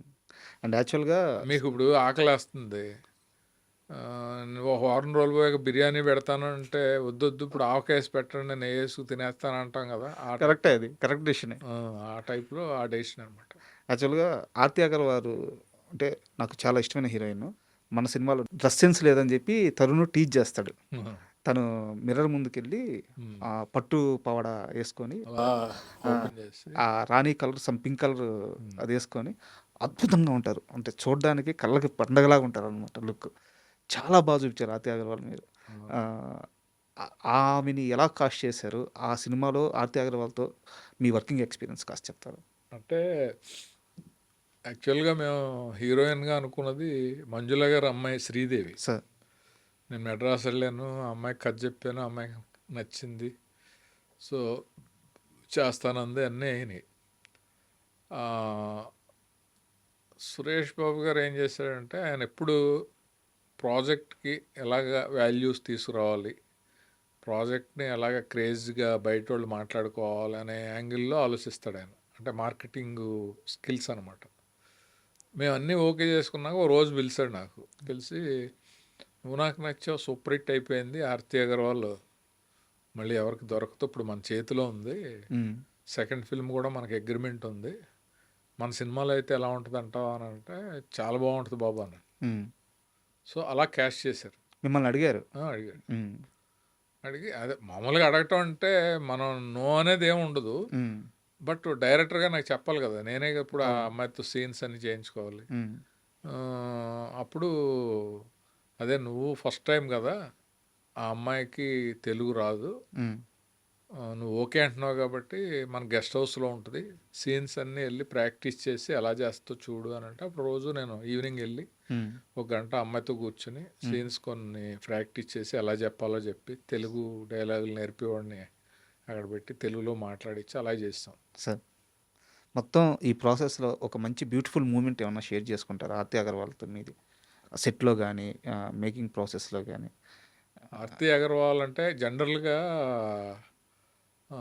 సినిమా అన్నాక హీరో హీరోయిన్స్ మధ్యన రొమాన్స్ కానీ కొంచెం క్లోజ్నెస్ సీన్స్ కానీ అన్నీ ఉంటాయి. అవి కూడా వాళ్ళ ఫాదర్ వచ్చేవాడు, హ్మ్. అగర్వాల్ అని. అతను ఏంటంటే కమర్షియల్ యాంగిల్లో డబ్బులు రెమ్యునరేషన్ తీసుకోవటం అనేది ఒక పార్ట్ అయితే, సెంటిమెంటల్గా కూతుర్ని కాపాడుకోవాలి, హ్మ్. కొంచెం కూతుర్ని ఎక్స్పోజ్ చేయనివ్వకూడదు అనేది ఉండేది. బట్ ఈ అమ్మాయి క్యారెక్టర్ పరంగా జస్టిస్ చేయాలి, ఈ క్యారెక్టర్కి ఇలా చేయాలి కాబట్టి చేయాలి అనేది ఈ అమ్మాయికి ఉండేది.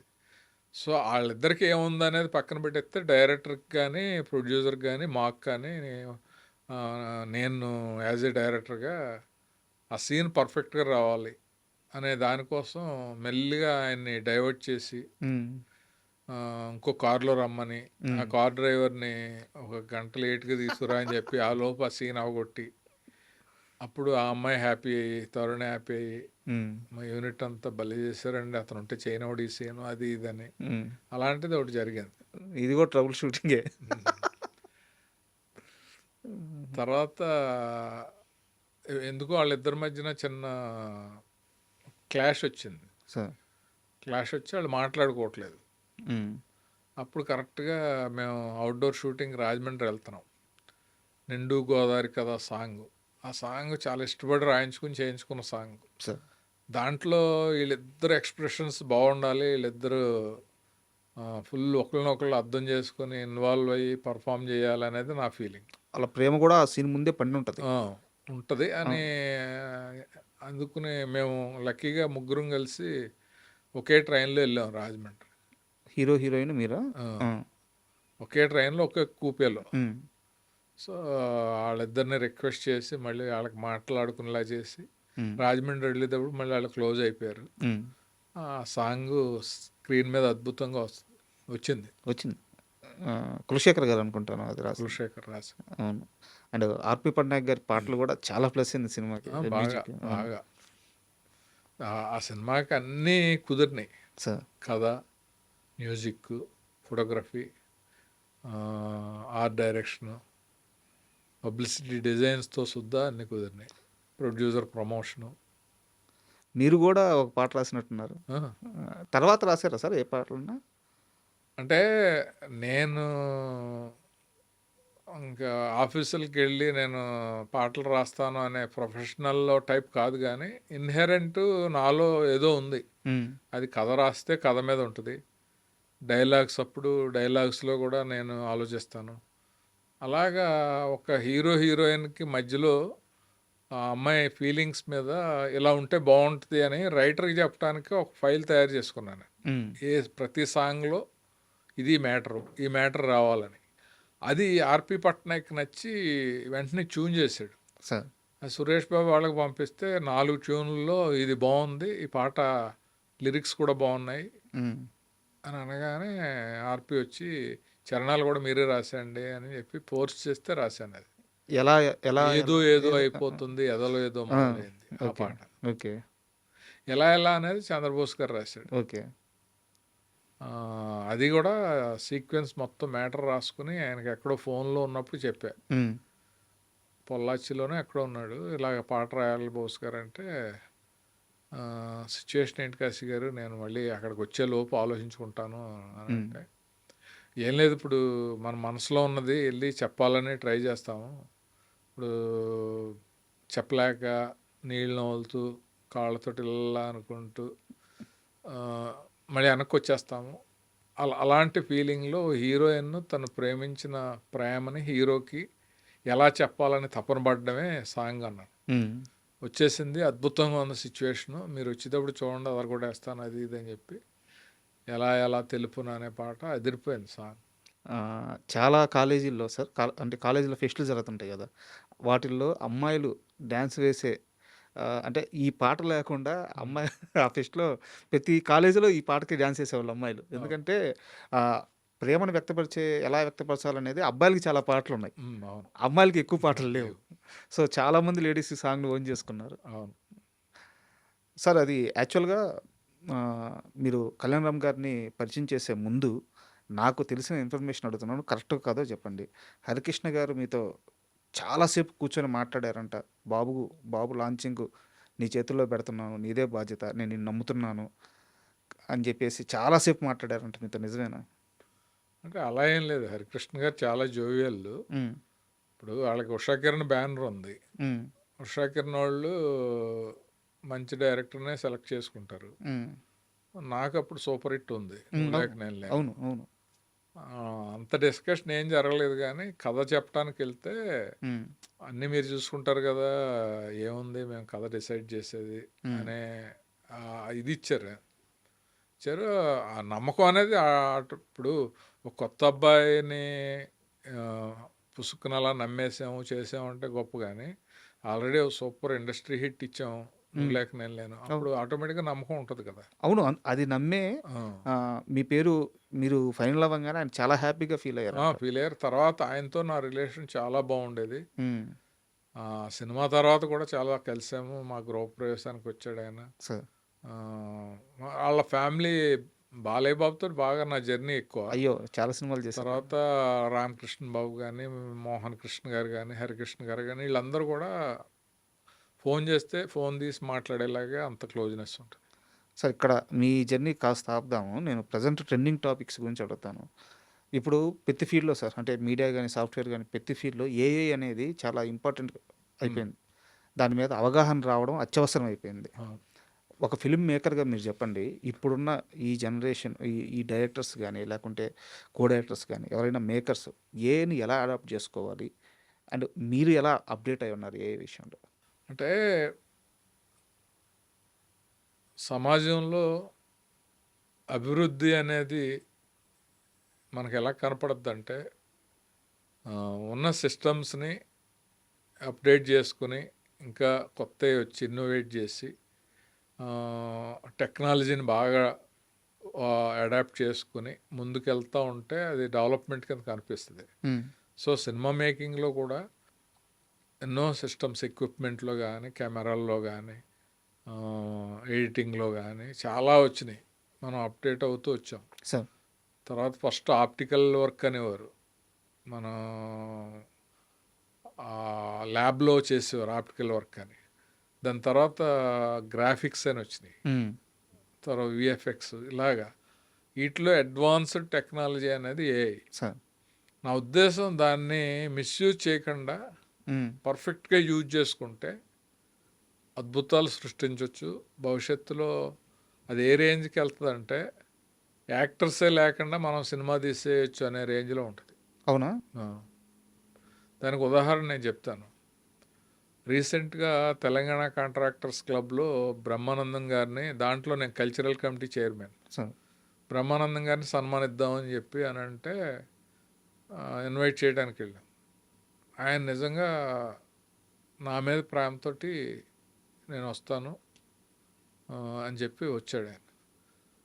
ఆయన ఒప్పుకున్న కాడి నుంచి రావడానికి మధ్యలో ఆయన చాలా హ్యాపీ చేయాలి.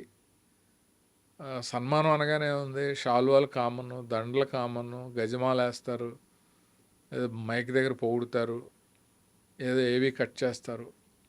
అవన్నీ ఆయన ఇవన్నీ చూసినాయి కదా. చూసినవి పెద్ద ఆయన ఏం ఇంప్రెస్ అవుతాడు ఉమ్, అనే యాంగిల్లో ఆలోచించి కొత్తగా చేయాలి అని చెప్పేసి తపన పడి ఉమ్, ఒక థాట్ వస్తే ఆ థాట్ని బేస్ చేసుకుని, ఆ థాట్ ఏంటంటే ఆ, స్వర్గంలో ఉన్న ఉమ్, కమీడియన్స్ అందరూ కూడా ఉమ్, బ్రహ్మానందం గారిని పొగుడుతూ ఉమ్, ఆశీస్సులు ఇస్తూ విషెస్ ఉగాది శుభాకాంక్షలు చెప్పి చేస్తే అక్కడున్న జంజాల్ గారు నాకు చాలా గర్వంగా ఉందయ్యా, బా పాత హాస్యనటులు అందరూ కూడా నిన్ను మెచ్చుకుంటుంటే ప్రౌడ్ ఆఫ్ యూ అని చెప్పి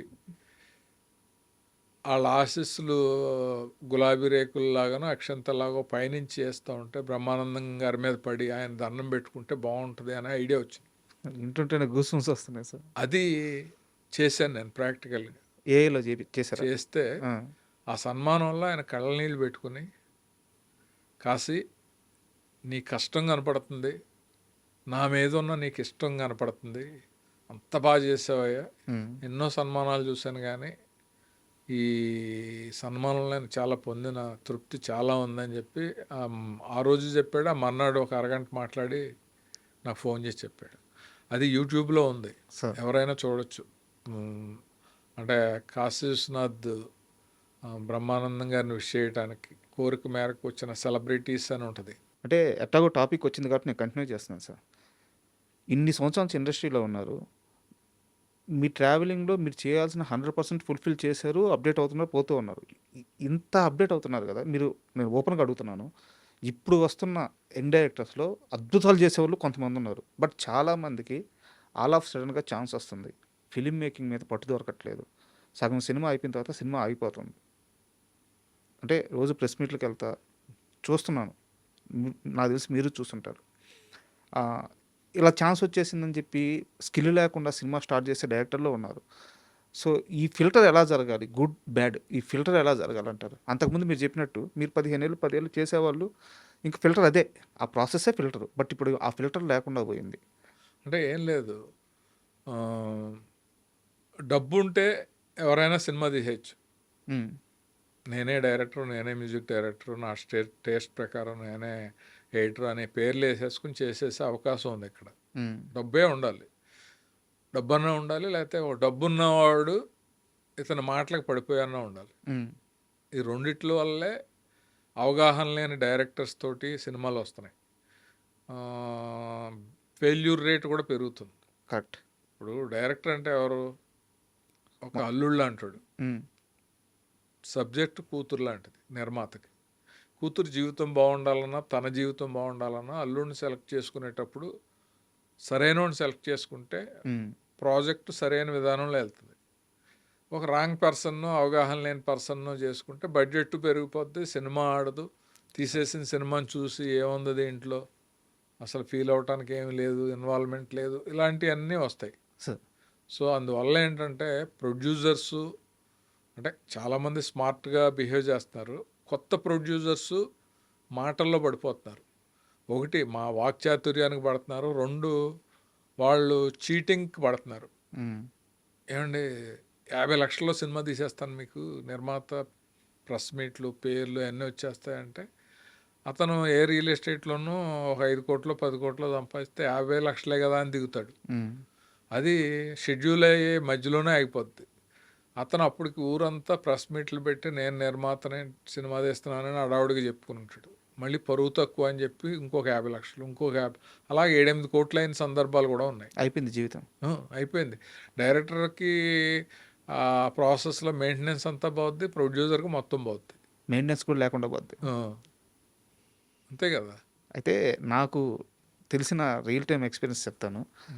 మీ దగ్గరికి సూట్ కేసులో డబ్బు పెట్టుకొని ఒక వ్యక్తి వస్తే, కోటీశ్వరుడు, సార్ మనం సినిమా చేద్దాం సార్, నేనే హీరోని, మీరు డైరెక్షన్ చేయాలి అనొస్తే, ఆ రోజు మీరు సినిమా తీసేస్తే, ఈ లెక్కలేమి ఏసుకోకుండా మీరు సినిమా గాని తీసేస్తే, మీకొక 40, 50 లక్షలో ఎంతో వచ్చును. మీ రెమ్యునరేషన్ మీకొచ్చేస్తది. Sir not a small amount sir. 40, 50 లక్షలంటే. ఈ ప్రాజెక్ట్ కరెక్ట్ గాదు. ఇతను నష్టపోతాడు అని జెప్పి మీరు అతనికి అర్థమయ్యేలాగా చెప్పి మీరు అతన్ని వెనక్కి పంపించారు. అవును. ఇది జరిగింది వాస్తవం. గుర్తుందా ఇది ఆ! మీకు? హ్మ్. ఇది అంటే కుర్రాడు యంగ్‌స్టర్ హ్మ్. మా ఇంటికొచ్చాడు. మామూలుగా సూట్ కేస్‌ని పట్టుకొనొచ్చాడు. ఎవరో ఏదో మెడికల్ రిప్రజెంటేటివ్‌లా అని అనుకుంటే, "ఎవరు బాబు నువ్వంటే" "సినిమా తీయటానికొచ్చానన్నా." హ్మ్.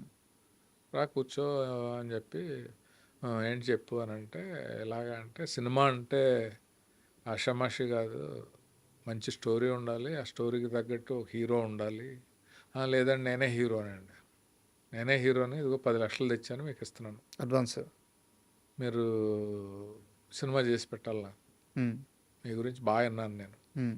అన్నాడు. అంటే నేను నీ సినిమా తీయటం అనేది నీకు ప్రాఫిట్ రావాలి కదా, నువ్వు పెట్టిన డబ్బులు వెనక్కి రావాలి కదా, నీకు పేరు రావాలి కదా, నువ్వు హీరోగా అయితే అన్నీ రావు. హ్మ్. ఓ మంచి హీరోని పెట్టి నీకు ఓ మంచి క్యారెక్టర్ని పెట్టి మనం కట్ చేసి సినిమా చేద్దాం. తొందరపడి మొదలెట్టేయటం అనేది నా వల్ల అవ్వదు. హ్మ్. నీ డబ్బుని చూసి నేను ఏదో నిన్ను ట్రాప్ చేసి చేస్తాననే అనే టైప్ కూడా కాదు నేను. హ్మ్. దీనికి ఒప్పుకుంటే నేను అడ్వాన్స్ తీసుకుంటాను, లేదంటే నీ డబ్బులు నువ్వు పట్టుకెళ్ళిపో. హ్మ్. లేదండి ఎల్లుండే మొదలెట్టేయాలి, నేనే హీరో అన్నాడు. తీసుకెళ్ళిపో నీ డబ్బులు అని. ఇతను అంత అనుకున్నాడు కానీ అంత ఈజీగా ఎవరు దొరుకుతారు అని అంటే ఒకడు దొరికాడు. నేను ఆ రోజు సురేష్ ప్రొడక్షన్స్కి ఏదో పని ఉంటే పరిగెట్టుకుంటూ వచ్చాడు. "సార్ మొదలెట్టేసామండి, ఇక్కడే షూటింగ్ జరుగుతుంది." "ఓ వెరీ గుడ్" అని. అది డిజాస్టర్ అయింది. తర్వాత వచ్చి ఆ రోజు మీరు చెప్తే వినలేదని బాధపడ్డాడు ఆ హీరో. హ్మ్. ఇవన్నీ జరిగినాయి. మనం డబ్బులు వస్తున్నాయి కదా అని చెప్పి చీటింగ్ చేయలేం కదా. సార్. అతను చేయటం కాదు, నన్ను నేను చేసుకోలేను ఫస్ట్. ఆ ప్రాసెస్లో అతనికి మంచి జరిగిందా ఏం జరిగిందా అనేది అతను ఎందుకంటే అనుకున్నాడంటే వాళ్ళు ఆగరు కదా. సార్. బట్ వాళ్ళు ఆగుతారు లేదా అనేది మనకు అనవసరం. చెప్పాల్సిన బాధ్యత మనకు ఉంది హ్మ్. జెన్యూన్గా అని నేను అప్పుడు అలా చెప్పా. అండ్ డబ్బు ప్రస్తావన వచ్చింది కాబట్టి ఒక ప్రశ్న అడుగుతాను. మీకు ఇష్టమైతే సమాధానం చెప్పండి. లేదా స్కిప్ చేసేద్దాము.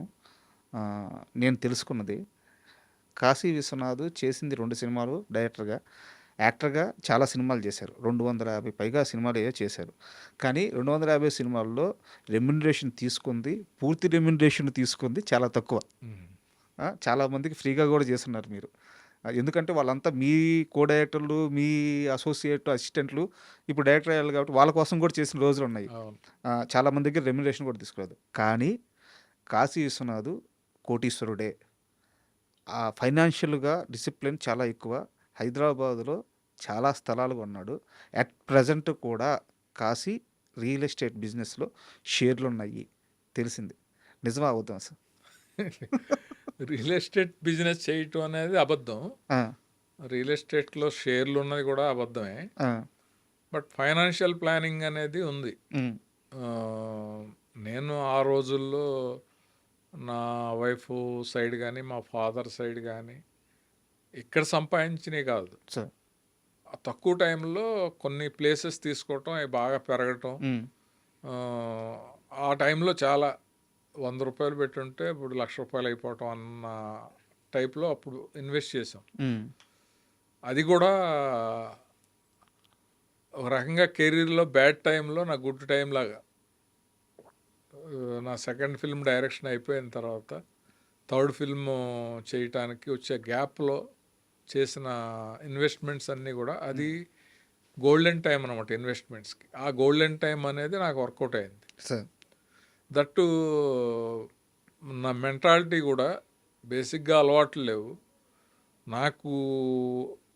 నాకున్న అలవాట్లలో అది వీక్నెస్సా లేకపోతే అలవాటా అని చెప్తే చారిటీస్ చాలా బాగా చేస్తాను నేను. Correct sir. విన్నాను. నేను చాలామందికి కనపడనే 90% ఉంటాయి, కనిపించే ఒక 10% ఉంటాయి. ఎందుకు అని అంటే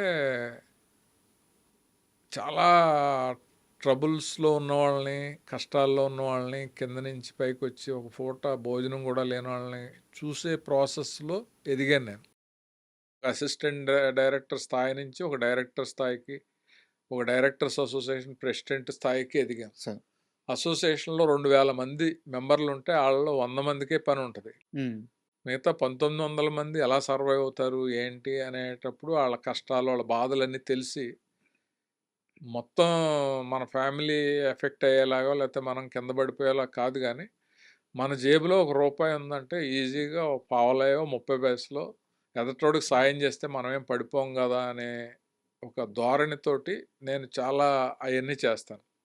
చాలా మంది అసిస్టెంట్ డైరెక్టర్‌లకి హెల్ప్ చేస్తాడు కాశీ ఆ! అని చెప్పి ఆ చెప్పారు సార్. ప్రాసెస్‌లోనే ఇందాక మీరన్నదానికి కొన్ని సినిమాలకి డబ్బులు తీసుకోకుండా చేసిన సినిమాలున్నాయి. హ్మ్. కొన్ని ఎగ్గొట్టినయున్నాయి. హ్మ్. ఆ డబ్బుల సైడ్ మనం అంత ప్రెజర్ చేసి అంటే దేవుడు మనకేదో డైరెక్షన్ చేద్దామని వస్తే యాక్టింగ్ అవకాశం ఇచ్చాడు. యాక్టర్ అయ్యాము. హ్మ్. అసలు ప్రయత్నం చేయకుండానే 250 సినిమాలనేది చిన్న విషయం కాదు. ఒక 15 ఏళ్ల కెరియర్‌లో మనం మన డిపార్ట్మెంట్‌లో ఉన్న వాళ్ళకి హెల్ప్ చేసే అవకాశంగా కూడా అనుకుని, హ్మ్. ఏ డైరెక్టర్ అయినా సరే వచ్చి సార్ ఇది నా ఫస్ట్ ఛాన్స్ మీరు నాకు చేసి పెట్టాలి హ్మ్. అని అన్నప్పుడు తగ్గించినవి ఉన్నాయి. అసలు లేకుండా చేసినవి ఉన్నాయి. ఇంకోటి కూడా చెప్పారు సార్. ఆ! షూటింగ్ అంతా అయిపోయిన తర్వాత డబ్బింగ్‌కెళ్ళే ముందు గూడా ఆ! ముందు సినిమా రిలీజ్ చెయ్యి. నీకేమన్నా మిగిలితే ఇవ్వు లేకుంటే లేదని చెప్పిన ఆ! కూడా అది సందర్భాలు అది ఉన్నాయి. కూడా ఆ! జరిగినాయి. అది మామూలుగా అది చిన్న కో డైరెక్టర్‌గా ఉండగానే జరిగింది నాకు. ఆ! అది జగపతి బాబు గారి ఫాదరు సార్. ఆహ్, రాజేంద్ర ప్రసాద్ గారు. రాజేంద్ర ప్రసాద్ గారు లెజెండ్ ఆయన. సార్. ఆయన నన్నెందుకో లైక్ చేసేవాడాయన. హ్మ్. ఫస్ట్‌లోనే ఆయన ఇష్టం అనిపిచ్చేసింది. ఎందుకంటే ఆయన కో డైరెక్టర్‌గా నేను హైదరాబాద్, మెడ్రాస్ నుంచొస్తే దసరా బుల్లోడులో ఒక కారుండేది. ఆ కారేసుకొని ఆయనొచ్చాడు నన్ను రిసీవ్ చేసుకోవటానికి. సార్. ఆ దసరా బుల్లోడు రిలీజ్ అయినప్పుడు బచ్చా అప్పుడు మనం హ్మ్. చిన్న కుర్రోడిని. చాలా హ్యాపీ ఫీల్ అయిపోయాను నేను. ఆయన నా కోసం ఇలా వచ్చాడని. అలాంటి ఆయనకి ఆ సినిమా చివరికొచ్చేటప్పటికి కొంచెం ఒక 15,00,000 డెఫిషియట్ లాగా ఏదో డిస్కషన్స్‌లో ఇనబడింది. ఇనబడితే ఓ రోజెళ్ళి సార్ నాకింకా 40,000 50,000 రావాలి. హ్మ్. ఆహ్, శరత్ గారికి ఎంతో ఉంది. ఇలా ఎడిటర్స్‌కుంది. కెమెరామెన్‌కుంది. ఆళ్ళందరితో మాట్లాడతాను. హ్మ్. మీరసలు ఏ పైసా గూడా ఇవ్వక్కర్లేదు. మనం సినిమా రిలీజ్ జేసేద్దాం సార్ అన్నాను. అబ్బా! అనంటే ఆయన ఇలా చూసి ఇలా తట్టి పిచ్చోడా! 'వివి రాజేంద్ర ప్రసాద్ గురించి నీకు తెలీదు' అనే నవ్వు నవ్వాడు. కట్ చేస్తే మర్నాడు టేబుల్ మీద డబ్బులు అలాగా 20,00,000 ఎంతో ఉన్నాయి. మా అందరికి గూడా టక టక టక టక అందరికి ఇచ్చి అప్పు జేసే సార్. ఆ సినిమా కంప్లీట్ అయింది. రిలీజ్ అయింది. అదెళ్ళి జగపతి బాబుతోటి చెప్పాడంట. "అరేయ్! కాశీ ఇలాగ కొడుకులాగా ఆలోచించాడురా" అని. హ్మ్. ఆ షూటింగ్‌లో "ఏంటి కాశీ నాన్నే బుట్టలో పడేసావు. నాతోటి ఇలా అన్నాడు" హ్మ్. అని అంటే, "ఏం లేదు బాబు. ఏ ప్రొడ్యూసర్ అయినా అలాగే అంటాము" హ్మ్. అని అన్నాను నేను. అప్పుడు అలా జరిగింది. ఇయన్నీ విన్నాను సార్ నేను. యాక్చువల్‌గా ఈ 2, 3 రోజుల్లో మీ ఇంటర్వ్యూ కోసం హ్మ్. ఆహ్, అందరితో మాట్లాడుతుంటే చాలా గొప్పగా చెప్పారు. అసిస్టెంట్ డైరెక్టర్లు, అసోసియేట్ డైరెక్టర్లు ఎవరికన్నా హెల్ప్ ఉంటే ఫస్ట్ సహాయం జేస్తాడు. హ్మ్. అలా అని జెప్పేసి మళ్ళీ డబ్బులనేమన్నా విచ్చలవిడిగా చూస్తాడంటే కాదు. అతను చెయ్యి బెట్టి కొన్న ప్రతి ల్యాండు ఖచ్చితంగా తక్కువ సమయంలో రేట్లు పెరిగినియి హ్మ్. అని అది జెప్పేసి నిజమే. ఆ! అదే it's a luck, God gift అది. అంటే రియల్ ఎస్టేట్‌లో తెలివితేటల కంటే కూడా నా ఉద్దేశంలో టైమింగు, లక్కు చాలా ఇంపార్టెంట్. సార్. ఆ టైంలో, ఆ ప్లేస్‌లో మనం కొనడానికి మన దగ్గర డబ్బులున్నాయి. హ్మ్. కొనాలని మనం వెళ్లి ప్రయత్నం చేశాము అనేది చాలా ఇంపార్టెంట్. నేను తెలివిగా ప్లాన్ చేశాను అనంటే ఇప్పుడు ఇప్పుడు నేను చేయలేం గదా! సార్. ఇప్పుడు గజం ఎక్కడ చూసినా 2,00,000, 3,00,000 అయిపోయాక నా తెలివితేటలేముంటాయి? సో, అందువల్ల బట్ ఒకటేంటంటే డబ్బు అనేది మనం చాలా రెస్పెక్ట్ ఇవ్వాలి. లక్ష్మీదేవి అంటామా? లేకపోతే ఇంకో ఏదో పేరు పెట్టుకుంటాం. రెస్పెక్ట్ ఇస్తే మనకి కలిసొచ్చేలాగా చేస్తది. మనం పడిపోకుండా చూస్తది. హ్మ్. ఇయన్నీ ఉంటాయి. దుబారా చేసేసి మీనింగ్‌లెస్ ఎక్స్‌పెండిచర్ చేసేసి, రేపు అనేది ఒకటుంటది అనేది ఆలోచించకుండా చేసేసినోళ్ళందరూ గూడా చాలా ఇబ్బంది పడ్డారు. దేకిచ్చేస్తది మనిషిని. ఆహ్! ఎక్కడికెళ్ళినా డబ్బు పుట్టదు. డబ్బు లేపోతే రోజు గడవదు. సో, అందువల్ల ఏంటంటే నేను ఎవరికైనా ఓ మాట చెప్తాను. పెద్దలు దీపం ఉండగా ఇల్లు చక్కబెట్టుకోరా అని అంటారు. దాని అర్థం మనం కరెక్ట్‌గా పర్ఫెక్ట్‌గా తెలుసుకుంటే. హ్మ్. నీకు ఆదాయం వచ్చినప్పుడు ఆ ఆదాయాన్ని సద్వినియోగం చేసుకోరా అని అర్థం. సార్. సో, ఒకవేళ నీకు టైం లేకపోతే దీపం ఉన్నప్పుడు ఇల్లు చక్కబెట్టుకునే టైం నీకు లేకపోతే అట్‌లీస్ట్ ఒక టార్చ్ లైట్ కొనుక్కో. ఆ వెలుగులో అయినా నువ్వు చక్కబెట్టుకోవచ్చు హ్మ్. అని నేను సరదాగా అందరితోటి ఇంటర్వ్యూలో కూడా చెప్తాను నేను. అంటే మనకి మనం నమ్ముకుని ఒక ఫ్యామిలీ వచ్చినప్పుడు ఆ ఫ్యామిలీతో గేమ్‌లు ఆడకూడదు. Correct sir. సో, ఆళ్ళ భవిష్యత్తు గాని, పిల్లల చదువులు గాని ఎవ్వరిని అడిగినా ఇండస్ట్రీలో టైం బాగోకపోతే, సక్సెస్ లేకపోతే రూపాయి కూడా హెల్ప్ చేయరు. హ్మ్. ఎవ్వరికీ చేయరు. మీతోటి అవసరం ఉందంటే పాతాళంలో ఉన్న తవ్వి బయటికి తీసుకొచ్చి మీకు మర్యాదలు చేసి మిమ్మల్ని ఇచ్చేస్తారు. అవసరం లేదంటే పక్కంటే ఎళ్ళినా పట్టించుకోని పరిస్థితులు ఇండస్ట్రీలో 90% చూశాను నేను. ఎందుకంటే చాలా మందిని చూశాను. సార్. ఒక ప్రొడ్యూసరు ఇల్లు చూసి ఆహా! ఎలా ఉండాలి అని అనుకునే స్టేజ్ నుంచి నేను కారు కొనుక్కొని కారులో ఎళ్తుంటే అదే ప్రొడ్యూసరు లూనా మీద ఎళ్ళటం చూశాను నేను. ఆ! సో, అయన్నీ చూసినప్పుడు మనకేముంటది అనంటే అయన్నీ దేనివల్ల? జాగ్రత్త లేకపోవడం వల్ల. జాగ్రత్త లేకపోవటం. ముందు చూపు జాగ్రత్త. ముందు చూపు, జాగ్రత్త, తర్వాత రోజులన్నీ ఇలాగే ఉంటాయి. హ్మ్. ఉండవుగా. రోజు మన ఇంటికి కారొస్తే, రోజు మనం యాక్టర్‌లా ఉంటాం. రోజు మనకి క్యారవాన్ ఉంటది. రోజు ఫోను చేసి మేనేజరు చెక్కులు పంపిస్తాడు అనేది ఎవడికి జరుగుతది? ప్రపంచంలో హీరోలకే జరగదు. అవును. హీరోలు పెద్ద పెద్ద హీరోలకే 5 ఏళ్ళు, 10 ఏళ్ళు గ్యాప్ వచ్చినోళ్ళున్నారు. ఉన్నారు. అవును. సో, ఆఫ్టర్ ఆల్ టెక్నీషియన్స్ ఆళ్ళు ఎంత జాగ్రత్తగా ఉండాలి? ఇంకోటి మనం విలేజెస్‌లో ఉన్నప్పుడు, మన ఊర్లో మనం ఉన్నప్పుడు, మనం చదివినప్పుడు, ఒక వ్యాపారం చేస్తే లాభం వస్తది. ఒక వ్యవసాయం చేస్తే ఆదాయం వస్తది. ఒక ఉద్యోగం చేస్తే జీతం వస్తది. బట్ సినిమా ఫీల్డ్‌లో అలా గాదు. అక్కడ గ్యారంటీ ఉంది ఆటిలికి. ఆ లైఫ్ అంతా పణంగా పెట్టి ఇక్కడ ఓ 15 ఏళ్ళు మనం ఇండస్ట్రీలో ఆ 15 ఏళ్లలో జాగ్రత్తతోటో, డెడికేషన్ తోటో స్మార్ట్‌గా ఆలోచించో పైకి రాకపోతే ఈ కెరీర్ అంతా వేస్టే కదా!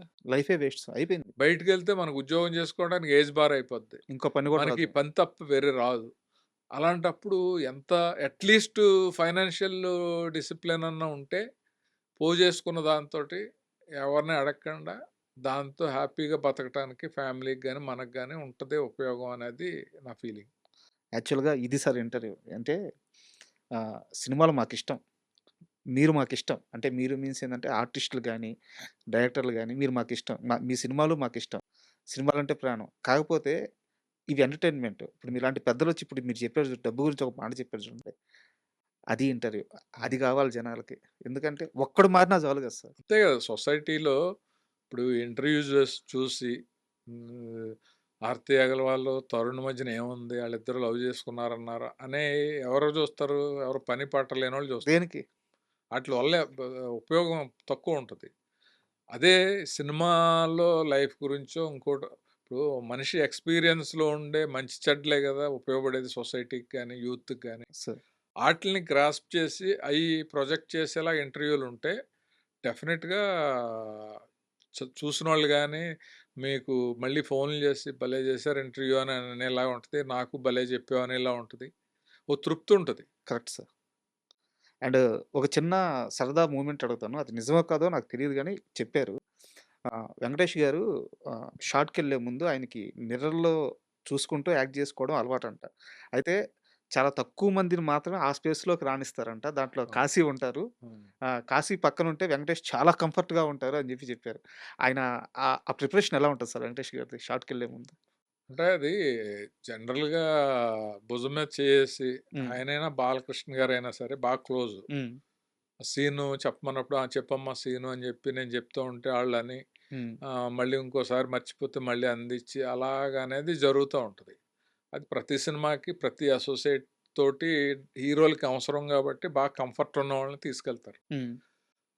వెంకటేష్ గారు 'కలిసున్నవరాల్లో' ఫోటోస్ అన్నీ తీసుకెళ్తా ఉంటే కిందడిపోతాయి. హ్మ్.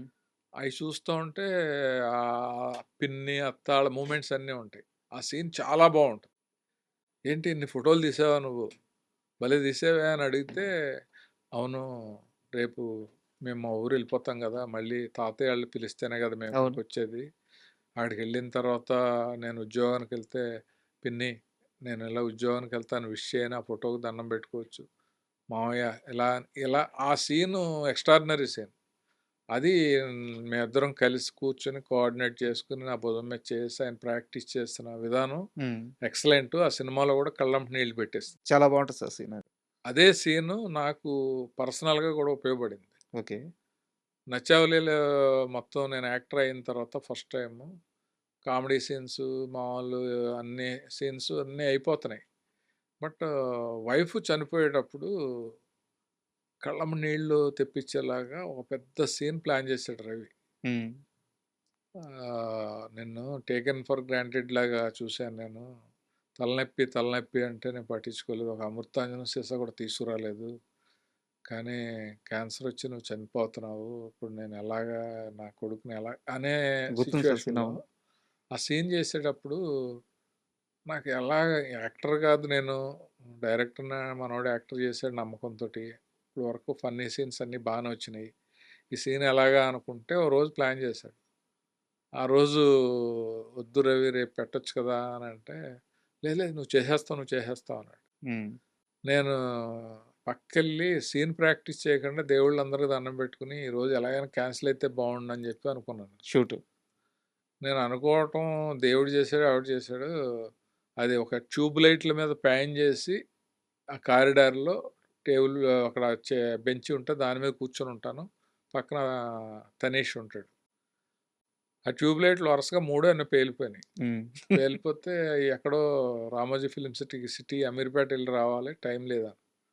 సరే అది ప్యాకప్ రేపు చేసుకుందాం అన్నాడు. అప్పుడు నేను రూమ్కి వెళ్ళిపోయి మీకు గ్యాప్ దొరికింది. గ్యాప్ దొరికింది.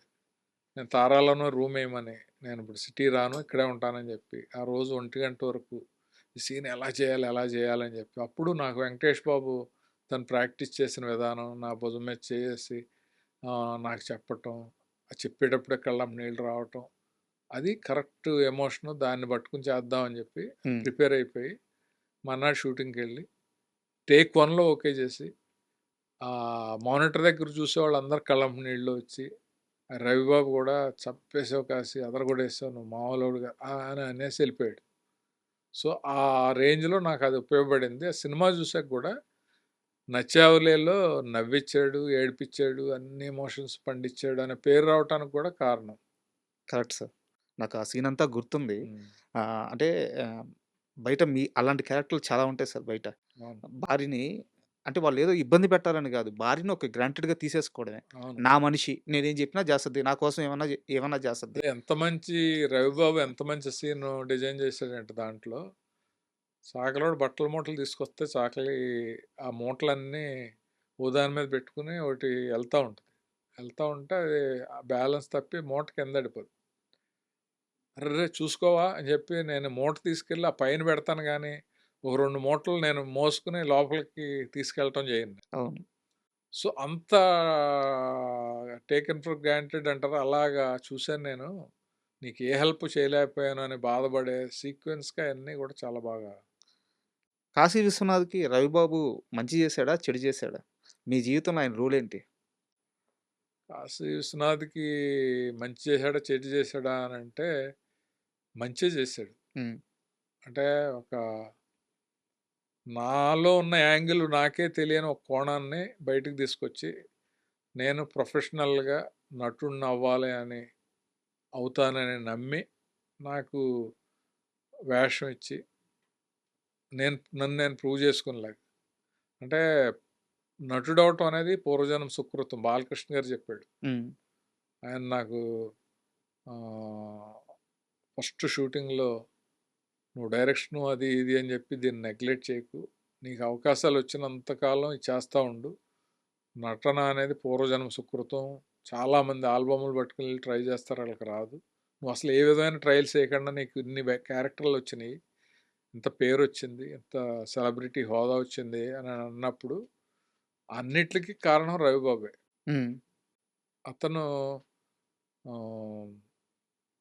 ఏ యాంగిల్లో అంటే మేమిద్దరం కొలీగ్స్ లాగా నేను నువ్వు లేక నేను లేను, అతను అల్లరి అనే సినిమాకి సురేష్లో ట్రై చేసేటప్పుడు నన్ను అబ్జర్వ్ చేశాడు.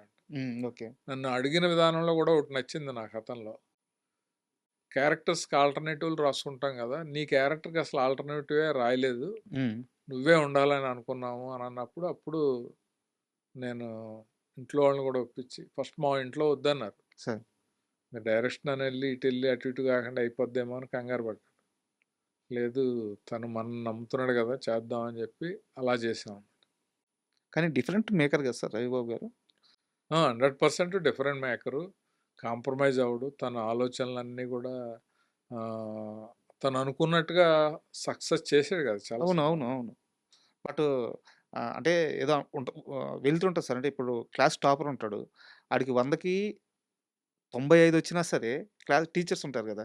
"అరే! ఇంకొక 2 మార్కులు వచ్చుంటే బాగుండేదిరా నీకు" అట్లుంటది గదా! హ్మ్. రవిబాబు గారి విషయంలో ఆ ఒక అసంతృప్తి అలా ఉండిపోయింది సార్. ఎందుకంటే ఆ 'అల్లరి' సినిమా చూసినప్పుడు దాంట్లో బ్యాక్‌గ్రౌండ్‌లో కలర్స్ ఉంటాయి. హ్మ్. ఫ్రేమ్‌కు తగ్గట్టు ఆ కలరింగ్ గాని, ఇప్పుడు 'నచ్చేవాలే' చూసినప్పుడు ఆ యూనిక్ కామెడీ సెన్స్ అంటే అదేదో అబ్యూజ్ కామెడీ ఉండదు. బాడీ షేమింగ్ కామెడీ ఉండదు. అమాయకత్వం ఆ హీరో అమాయకత్వం, మీ క్యారెక్టర్ పైనున్న యాపిల్‌ని పైన యాపిల్ అంటే కిందున్న యాపిల్‌ని కింద యాపిలే కదా అనేది. హ్మ్. చిన్న పిల్లలు మాట్లాడుకునే కామెడీ. అట్లా అదో ట్రెండ్ సెట్టింగ్ డైలాగ్ అయిపోయింది. ఎక్కడికెళ్ళినా నన్ను దాని గురించే మాట్లాడతారు పిల్లలెవరైనా. ఆ! పైనాపిల్, కింద యాపిల్ అని. ఆ! అలాంటి ఒక మేకర్ నుంచి ఇంకా ఎక్కువ సినిమాలొచ్చుంటే బాగుండేదని ఒక అసంతృప్తి ఉండిపోయింది సార్. అంటే ఏదైనా సరే అంటే బయటోళ్ళు యాంగిల్ వేరు.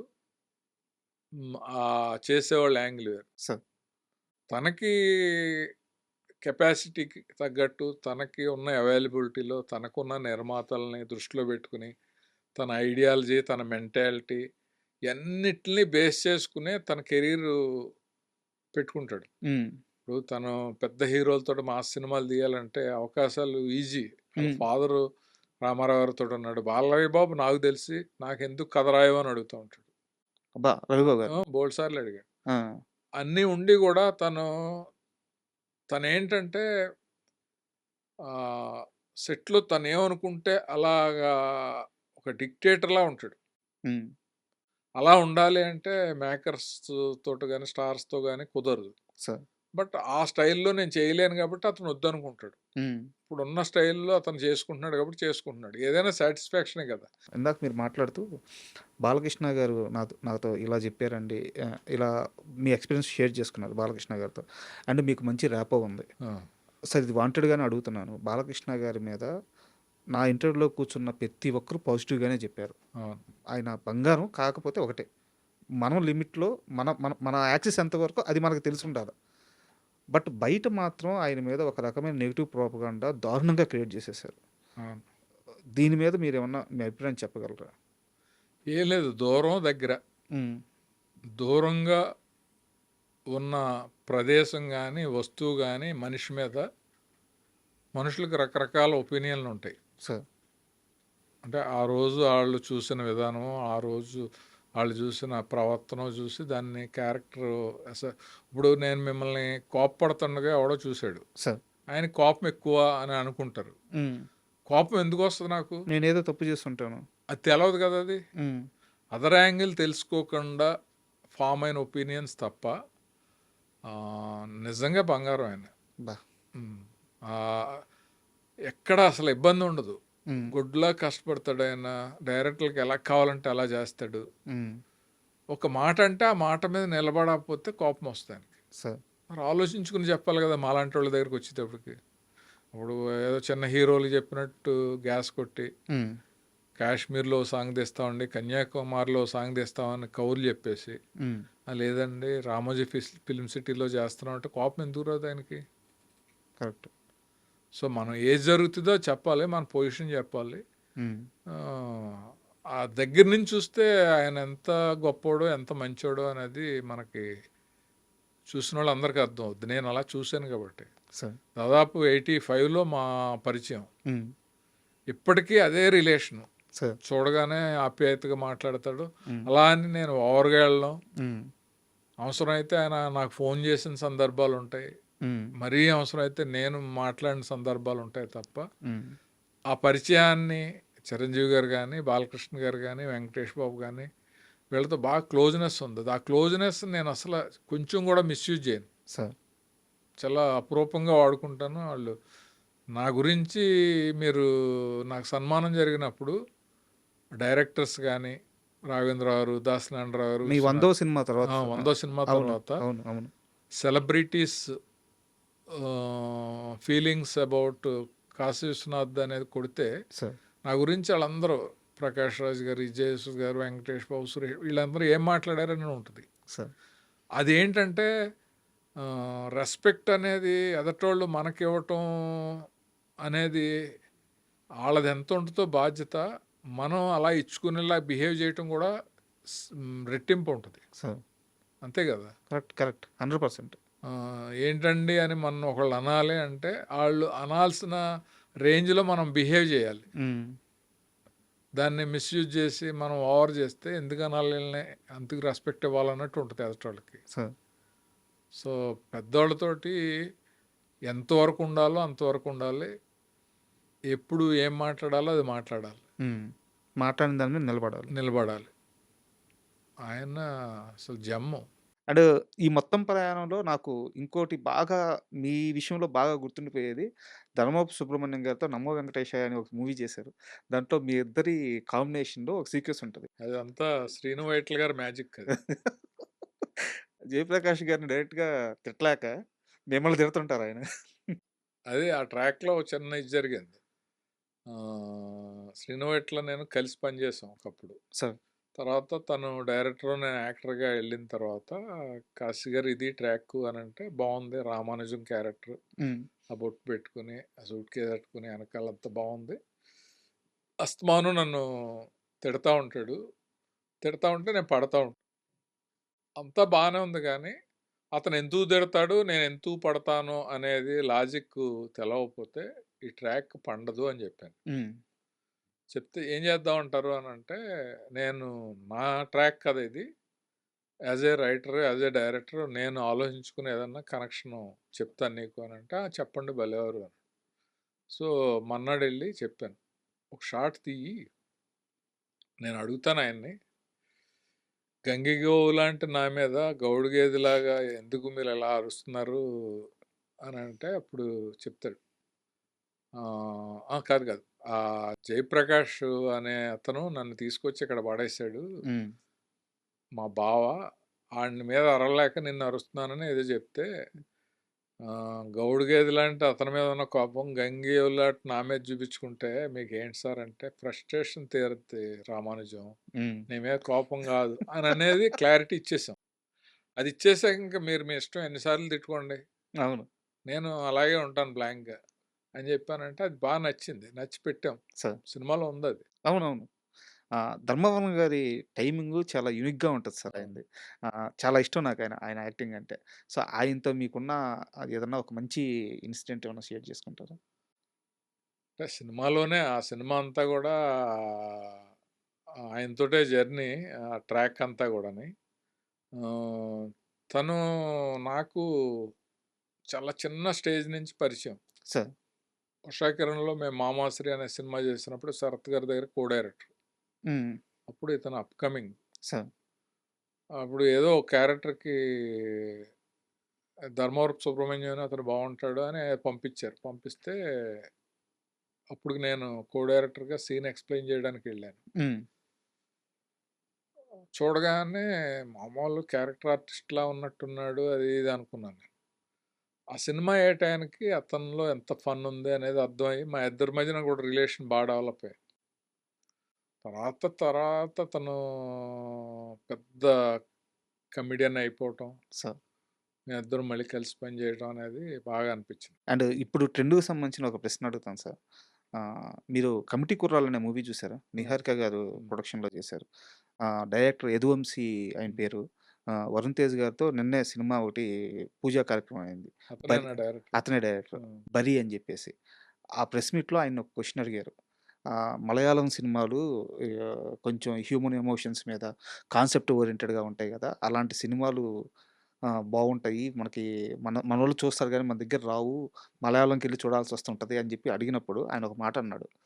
ఎంత కాన్ఫిడెంట్‌గా అన్నాడంటే, కాలర్ ఎగరేయలేదంటే కాలర్ ఎగరేసినట్టు చెప్పారు. ఇకపైన అవసరం లేదండి. మన సినిమాలొస్తాయి. మేము తీస్తాము. కొంతమందొస్తున్నాము. మేము అదే విధంగా ఆలోచిస్తున్నాము. అలాంటి సినిమాలే తీస్తున్నాము. ఇది గూడా అలాంటి సినిమానే. కమిటీ కుర్రాళ్ళు గూడా అలాగే ఉంటది. మన 'రూట్ లెవెల్' సినిమా లాగా ఉంటది. సో, అది విన్నప్పుడు చాలా ఆనందం వేసింది సార్. అండ్ మీరు చెప్పండి యాస్ ఎ సీనియర్ టెక్నీషియన్‌గా, సీనియర్ ఆర్టిస్ట్‌గా మీరు చెప్పండి. ఎందుకు మన దగ్గర అలాంటి సినిమాలు చాలా తక్కువగా వస్తాయి? అలాంటి మేకర్స్ చాలా తక్కువైపోయారు ఎందుకు? మలయాళంలోని, తమిళ్‌లోనూ ఆ ట్రెండ్ ఉండేది. సార్. మనం ఆ సినిమాల గురించి చెప్పుకుని ఏదో 'కాకా కాకా' అని ఆ సినిమా బావుంది. అందరూ కొత్తోళ్ళే ఇలా అని అనుకుంటూ ఉండేవాళ్ళం. హ్మ్. బిగినింగ్‌లో తెలుగులో ఎంకరేజ్ చేసేవాళ్ళు కాదు. Sir. Because of commercial calculations. Sir. ఇప్పుడు 10,00,00,000 పెడతాం. 10,50,00,000 వచ్చినా గానీ 10,00,00,000 పెట్టేస్తాం. హ్మ్. ఒక 50,00,000 పెడతాం. ఆ 50,00,000 పోద్దని తెలిసినప్పుడు ఎందుకు పెట్టాలి? హ్మ్. అనే థాట్ తోటి ఉండేవారు. సార్. మనకి ఏమైందంటే 50,00,000తో పెట్టి 10,00,00,000 వసూలు చేసిన సినిమాలొచ్చాక హ్మ్. ప్రొడ్యూసర్ ఆలోచన ధోరణిలో మార్పొచ్చింది. ఓకే. అలా వచ్చిన తర్వాతే 'లిటిల్ హార్ట్స్', హ్మ్. 'కోర్టు', హ్మ్. 'బలగం', 'ప్రీ వెడ్డింగ్ షూటు' హ్మ్. ఈ సినిమాలన్నీ వచ్చినాయి కదా! సార్. 'కంచెర్ల పాలెం' ఇలాంటియన్నీ కూడా 'కలర్ ఫోటో' అని అవును. అన్నీ సూపర్ హిట్‌లు. మరి ఆలోచన ధోరణి మారింది. హిట్లయ్యే కొద్దీ అలాంటి సినిమాలు పెరుగుతున్నాయి. ట్రెండ్ ఇప్పుడు మారింది. 'కమిటీ కుర్రాళ్ళు' హ్మ్. అతను చాలా న్యాచురల్‌గా తీశాడు సార్. 'యదువంశి'. సార్. నేను కలిసాం. సార్. బెంగుళూరులో మేము ఇన్నోవేటివ్ ఫెస్టివల్‌లో కూడా దానికి అవార్డు నేనే రికమెండ్ చేసి ఓకే. ఆ యూనిట్ అంతా నిహారికర్ ఆ అమ్మాయి కూడా వచ్చింది. హ్మ్. వాళ్ళందరికీ సన్మానిచ్చి అన్నీ చేసాం. సార్.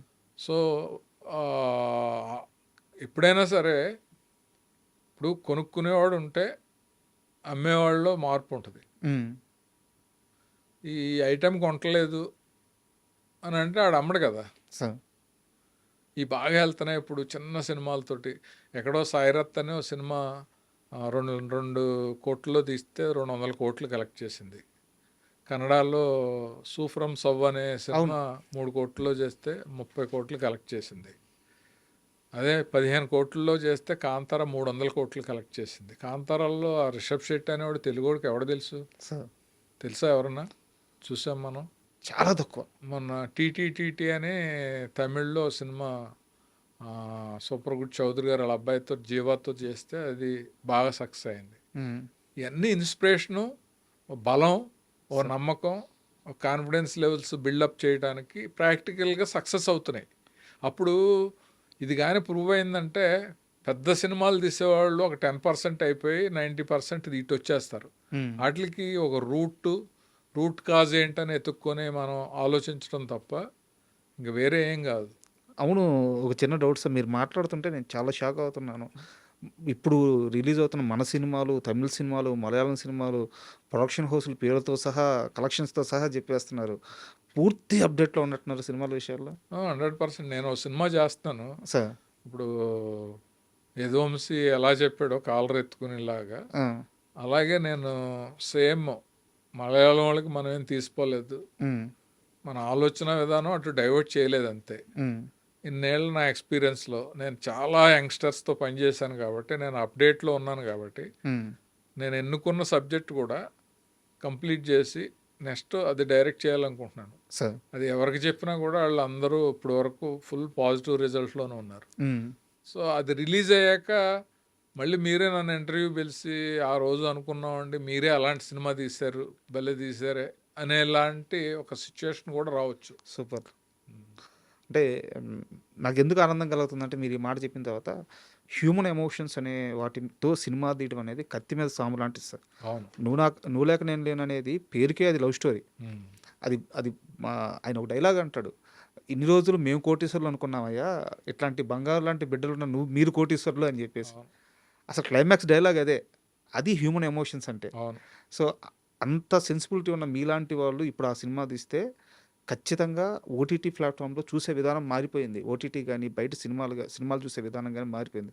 ఈ అవసరం ఇప్పుడు.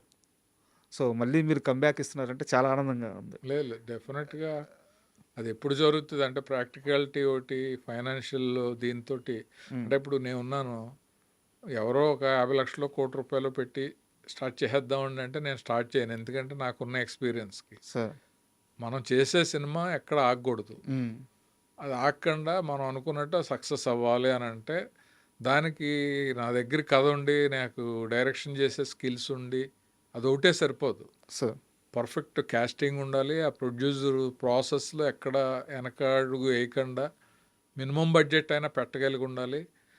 నెక్స్ట్ థర్డ్ క్లైమాక్స్ ఏంటంటే ఆ సినిమాని ప్రమోట్ చేయగలిగాలి. Correct, correct. అవి లేకుండా ఏముంటుంది, ప్రెస్ మీట్ల వరకు పరిమితం, నేను సినిమా చేస్తున్నానని 10 మంది చెప్పడం అనేది నాకు అవసరం లేదు కదా. సార్. అన్ని రకాలుగా బాగున్నాం కాబట్టి ఇప్పుడు మనతో ఎవరైనా సినిమా తెస్తే వాళ్ళు బాగుండాలి, నేను బాగుండాలి. ఆ రెండు నమ్మకం ఎప్పుడు కుదిరితే అప్పుడే స్టార్ట్ చేస్తాం. సో ప్రాసెస్ అయితే జరుగుతుంది. Sir thank you very much. ఎందుకంటే నేను ముందు చెప్పాను సార్, మీకు ఇంటర్వ్యూ స్టార్టింగ్ ముందు చెప్పాను. నేను యాంకర్ అయిన కొత్తల్లో చాలా భయంగా ఉండేది. ఒక 5-6 మంది పేర్లు ఒక లిస్ట్ వేసుకున్నాను. లిస్ట్ వేసుకొని వీళ్ళతో ఇంటర్వ్యూ చేస్తే వీళ్ళ దగ్గర సబ్జెక్ట్ ఉంటుంది కాబట్టి, సబ్జెక్ట్ ఉండే మనుషులు కాబట్టి వీళ్ళతో ఇంటర్వ్యూ చేస్తే వాళ్ళు మాట్లాడతారు కాబట్టి నాకు భయం పోద్ది, నా కెరీర్కి ఉపయోగపడద్దని నేను ఒక విష్ లిస్ట్ వేసుకున్నాను. నేను విష్ లిస్ట్లో వేసుకున్న థర్డ్ నేమ్ ఇది. సో అలాంటిది ఈరోజు మీతో కూర్చొని ఇంటర్వ్యూ చేయడం, ఇది ఎలా వచ్చిందో నాకు తెలియదు కానీ నాకు మనస్ఫూర్తిగా హ్యాపీగా ఉంది. మీరు ఒప్పుకొని ఇంటర్వ్యూ ఇచ్చారు, చాలా టైం ఇచ్చారు. రియల్లీ చాలా థ్యాంక్ యూ సార్. థ్యాంక్స్. మీరు అడగటం కూడా స్మూత్గా ట్రావెల్ బాగుంది సార్. అంటే క్వశ్చన్ బై క్వశ్చన్ ఏదో రాసుకుని ఏదో క్వశ్చన్లు రాసుకుని అడిగినట్టు కాకుండా ఒక సరదాగా పాడ్కాస్ట్కి పర్ఫెక్ట్ ఇంటర్వ్యూలా ఉంది. Thank you sir. Thanks. Okay, thank you.